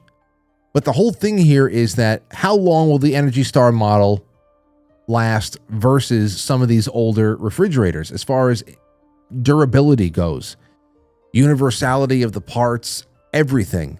And that's what I want to bring up to you. In the last 20 minutes or so, give me a buzz. What could we do to make our products tariff-proof again? Tariff-proof. What things were built so much better years ago that you would gladly pay extra to have it that quality again? That's what I want to know. You say, there's some more added to it because of the tariff. Doesn't matter. I know that this thing is going to give me 15 years more than all this play school garbage out there. I know that planned obsolescence is part of it, like Dooku Dan said. Car batteries. I learned that car batteries are essentially just, they've got a self-destruct timer essentially built into the whole damn thing. You got boilers, refrigerators, washing machines. I want to hear from you guys. 914-200-0269. 914-200-0269. Let's hear about it. What would you say? 424, you're on the air. What can you give me on this one?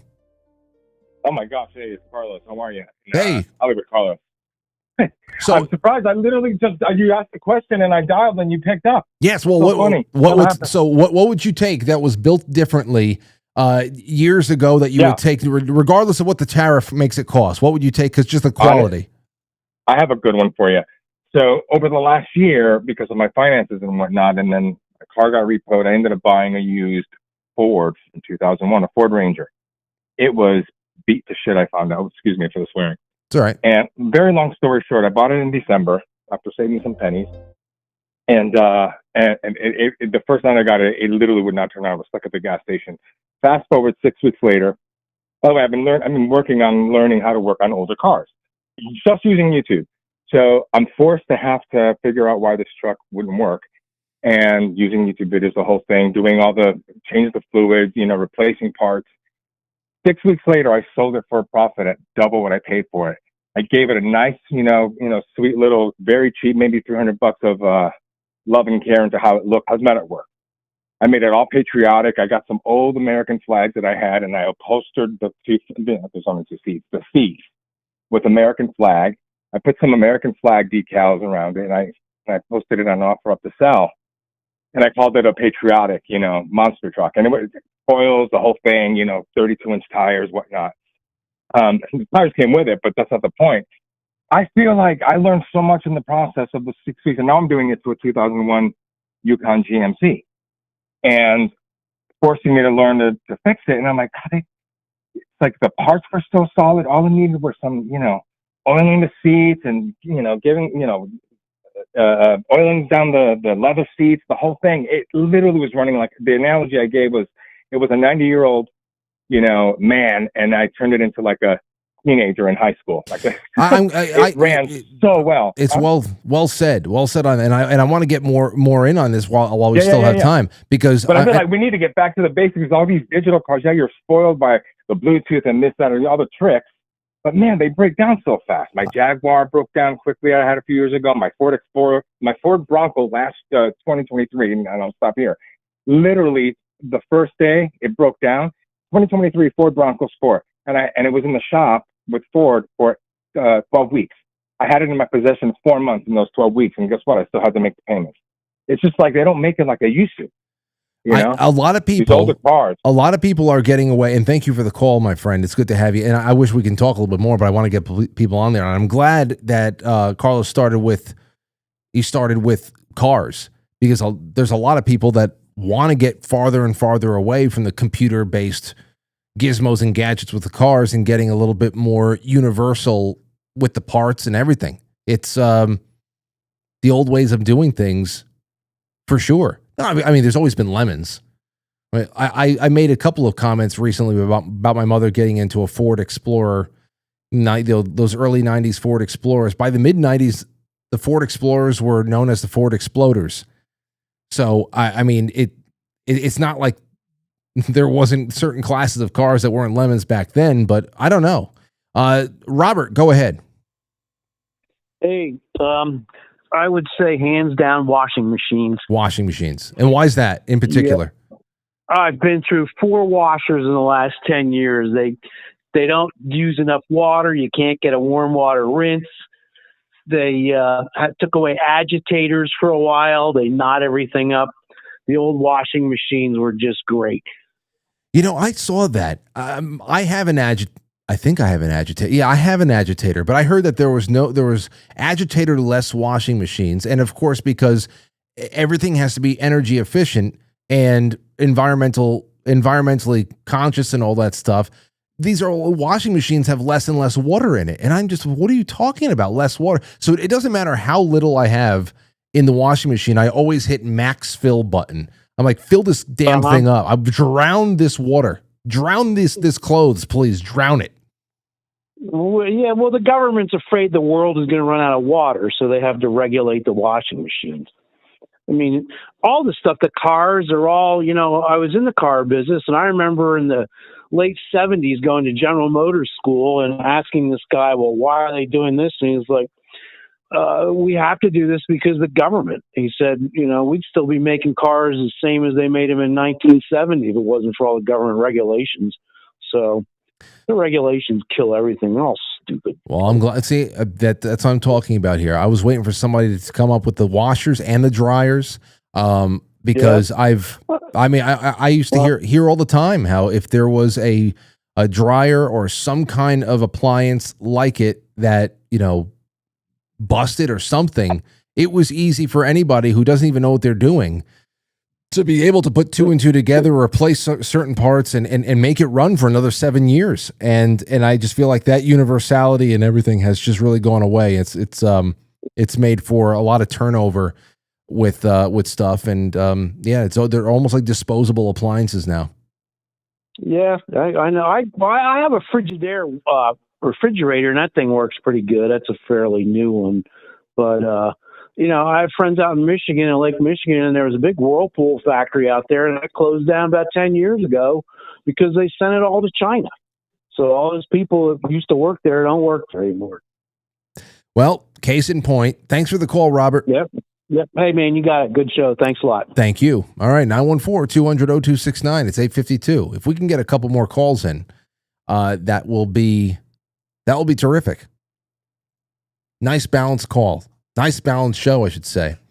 Hey, would you blow me? Says Frank, I'll bet you $1 to a donut that Trump will be voted president for life in 2028. All laws will be constitutionally challenged by then. Yeah, I don't know about that. I mean, I guess I'll take the dollar. I'll take the bet, I should say, because it's either I have to pay you $1 or a donut, and it'll just be between you and I. So in 2028, I'm either gonna who gives what to who? Because I'll take one thing or another. I'll take a donut. I'll also take the dollar. All right, Brian, go ahead. It's either I have to pay you. Hey, let me mute you there. There we go. Hey. How you doing? Well, we used to make lawnmowers and lawn equipment and stuff like that better. I'm in that business, so I know. Okay, so you're in that. You said you're in that business. I'm a golf course guy. Remember? Oh, that's right. Okay, so compared to what you have now, I don't know. I see the things that people are riding around in. They look really high tech and very comfortable to ride. But that is the problem. And it's comfortable, but it's not doing the best cutting job as you did. What? How long ago do you think there's a lot of, again, going back to the last caller, government intervention creates the need, if you will, for a safer piece of equipment or less emissions or less, it's just government regulation drives things. And then people want something a little more comfortable. And everything that looks sleek, everything that looks, I like the old clunky stuff. It's easy to fix, get it back out in the field.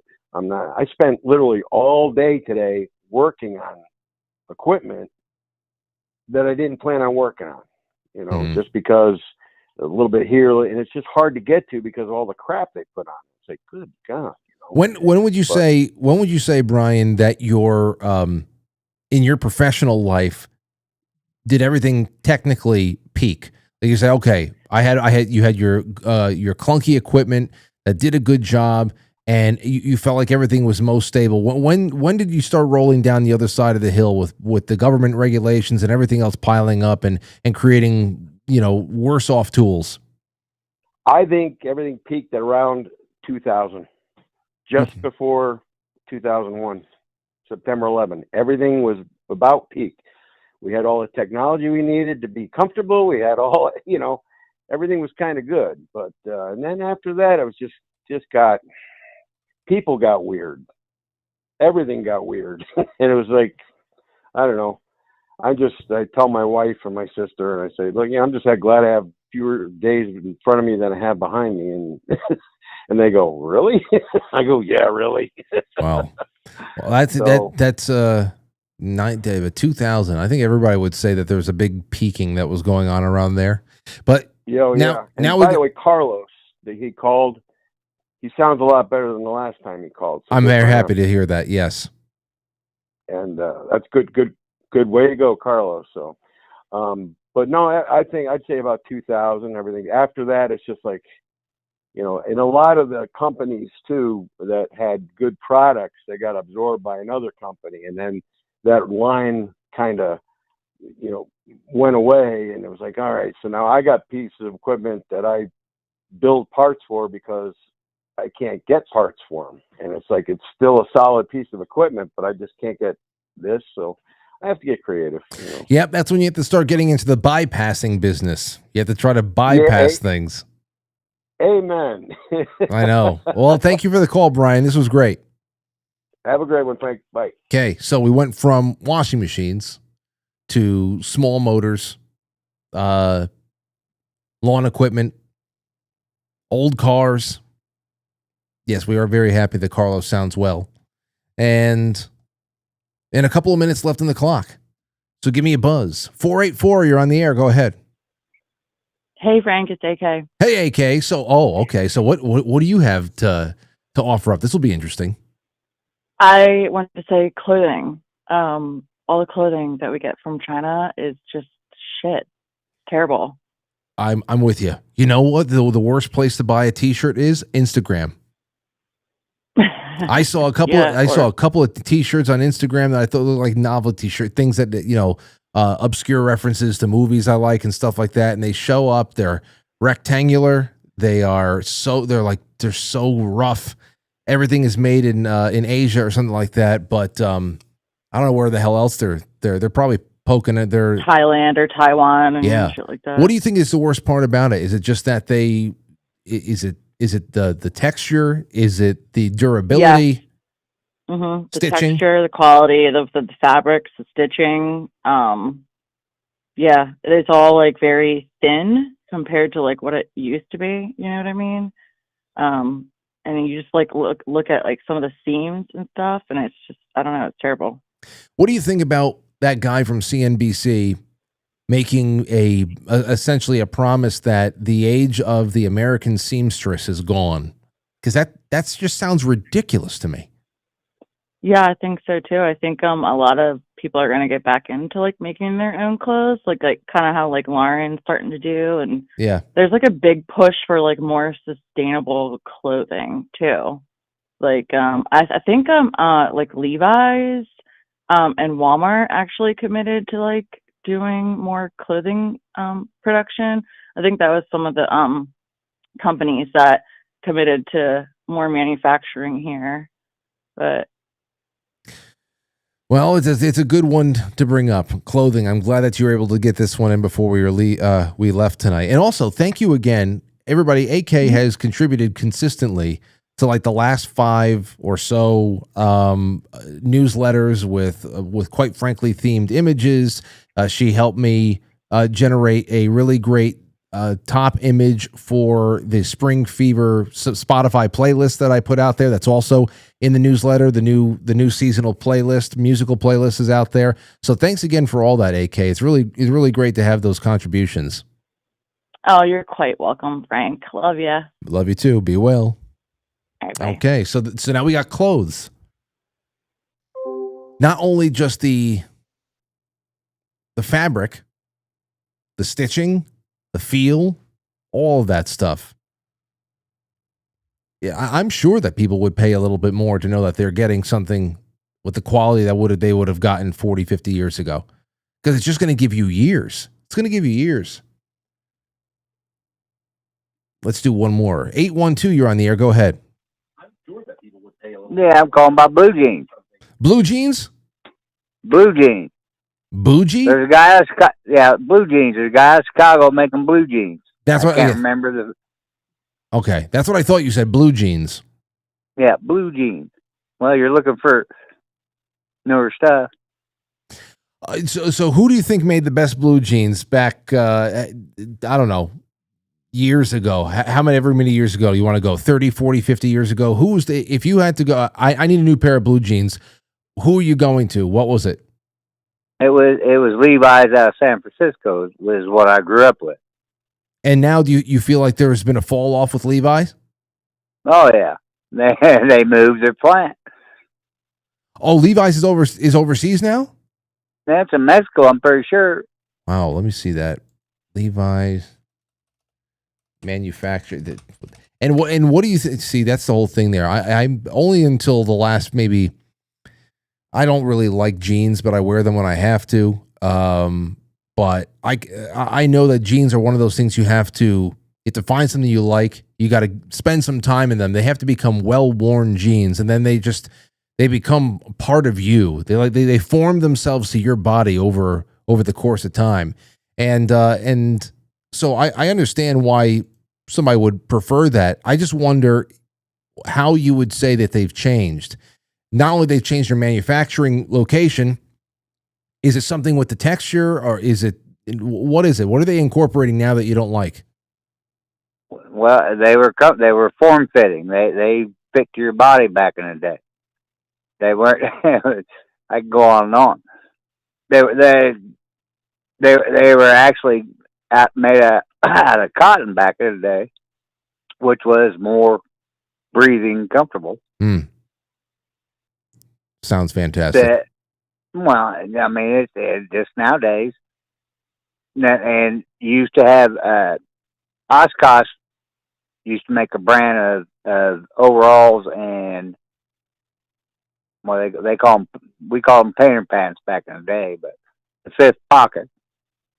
Oh, I know. They were more comfortable back then. They're not fucking made out of the same shit now. And were you working in these jeans? Were you working outside in these? I was working in factories and outside. Okay. Yeah. And I'm retired. I'm 64 years old. I'm talking from the 60s, 70s, into the 80s. Well, that's what I want to hear from. So especially Levi's, and you have the added example. I have to go check that out of them actually moving their manufacturing over. Thank you for the call, sir. Let's do one more. Hot Legs, how are you, Hot Legs? I'm very good. I think this is a great way to close the night.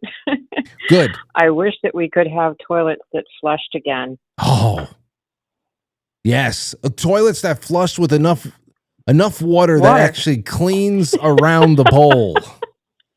Yes. My gosh. There you go. Yeah, I mean, we need a whirlpool, damn it. There's a reason why we need the more water in there. Yeah, what's the point of flushing 3 times to make sure that everything is... Gosh, mercy. Hate it. I hate it. I hate it so much. Yeah. That and it's, I remember listening to, I don't know where it was. It might probably California or something like that, where they were starting to tinker with legislation that was going to limit the length of showers that a hotel customer would be able to have when they stayed in their hotel room, which of course, that's the whole point of going to a hotel is, hanging out and, taking an extra long bath or a shower and just hanging out in the room, whatever. And I start thinking about how unsatisfying showers would be. They cut down on the water pressure, so you're just like under an eyedropper trying to wash your hair. And there's so many things that go away that don't even have anything to do with actual products. It's just what limits the service that could be delivered these days as well. Yeah, and what's the point? Just to make us feel horrible about being here. I know, like we're paying some kind of penance or something. Something, yeah. Anyways, Well, have a good night, Frank. Thank you, C. That is the greatest way we could have ended tonight. It was the toilets. There's so many water efficient. I don't care about your water efficient toilet. If there's anything that is going to waste water, let it be the toilet. We need stronger, longer whirlpools in this toilet. So I'm not sitting there flushing until everything that suggested I was ever there is gone. Okay? I have to listen to Aurora make comments about, did somebody go poop in here? Shut up. No, nobody did. We better call the police. Call the police because nobody, what do you mean? Nobody, that shouldn't. Call the police. Somebody's taking a shit in our sink. We should just start shitting in the sinks again. Like it's India. Anyway, 9:06. Thank you guys so much. That's the end of tonight's show. Tomorrow we are going to have Chrissy Mayer in studio. We'll be hanging out with Chrissy. And then on Wednesday night, what was Wednesday night? We got a lot of great people coming up. It's on the website. We got great after hours programming. Ladies and gentlemen, I'll let you know. I'll say it again tomorrow, but starting in May, after hours, we're going to put a pause on after hours for a little while. I'll still keep up with the Sunday night programming, but we're just going to divert some effort and we're just going to divert some effort into other places that might be able to serve us a little bit better in the meantime, in the immediate. And it takes a little effort, and I know that there's about 150 of you or so that really, really enjoy it at the end of every night, and I like knowing that it's on, but we're just going to try some things out and, of course, revisit it again in the future. So just letting you know, enjoy for the rest of this month, and in May, we're going to take a little pause on every night until, of course, we start getting our friends. We start bringing on some other. That's another thing for another time. Anyway, thank you to Dagny T. What is this? Is that Kate? Kate says, Frank, happy 40th birthday. Tried to call in. Since I couldn't get through, I wanted to answer your Wisconsin election question. Remember, Wisconsin has had voter ID requirement for over 10 years. His election just enshrined it into law that a court can't overturn. Love you, Frank.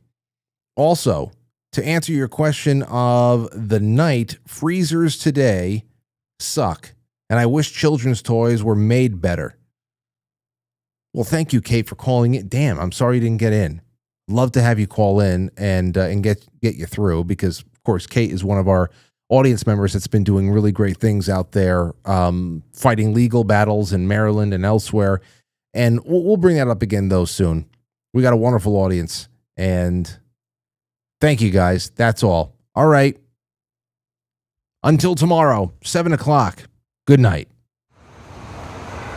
I'll catch you on the flip side. Will you shut up?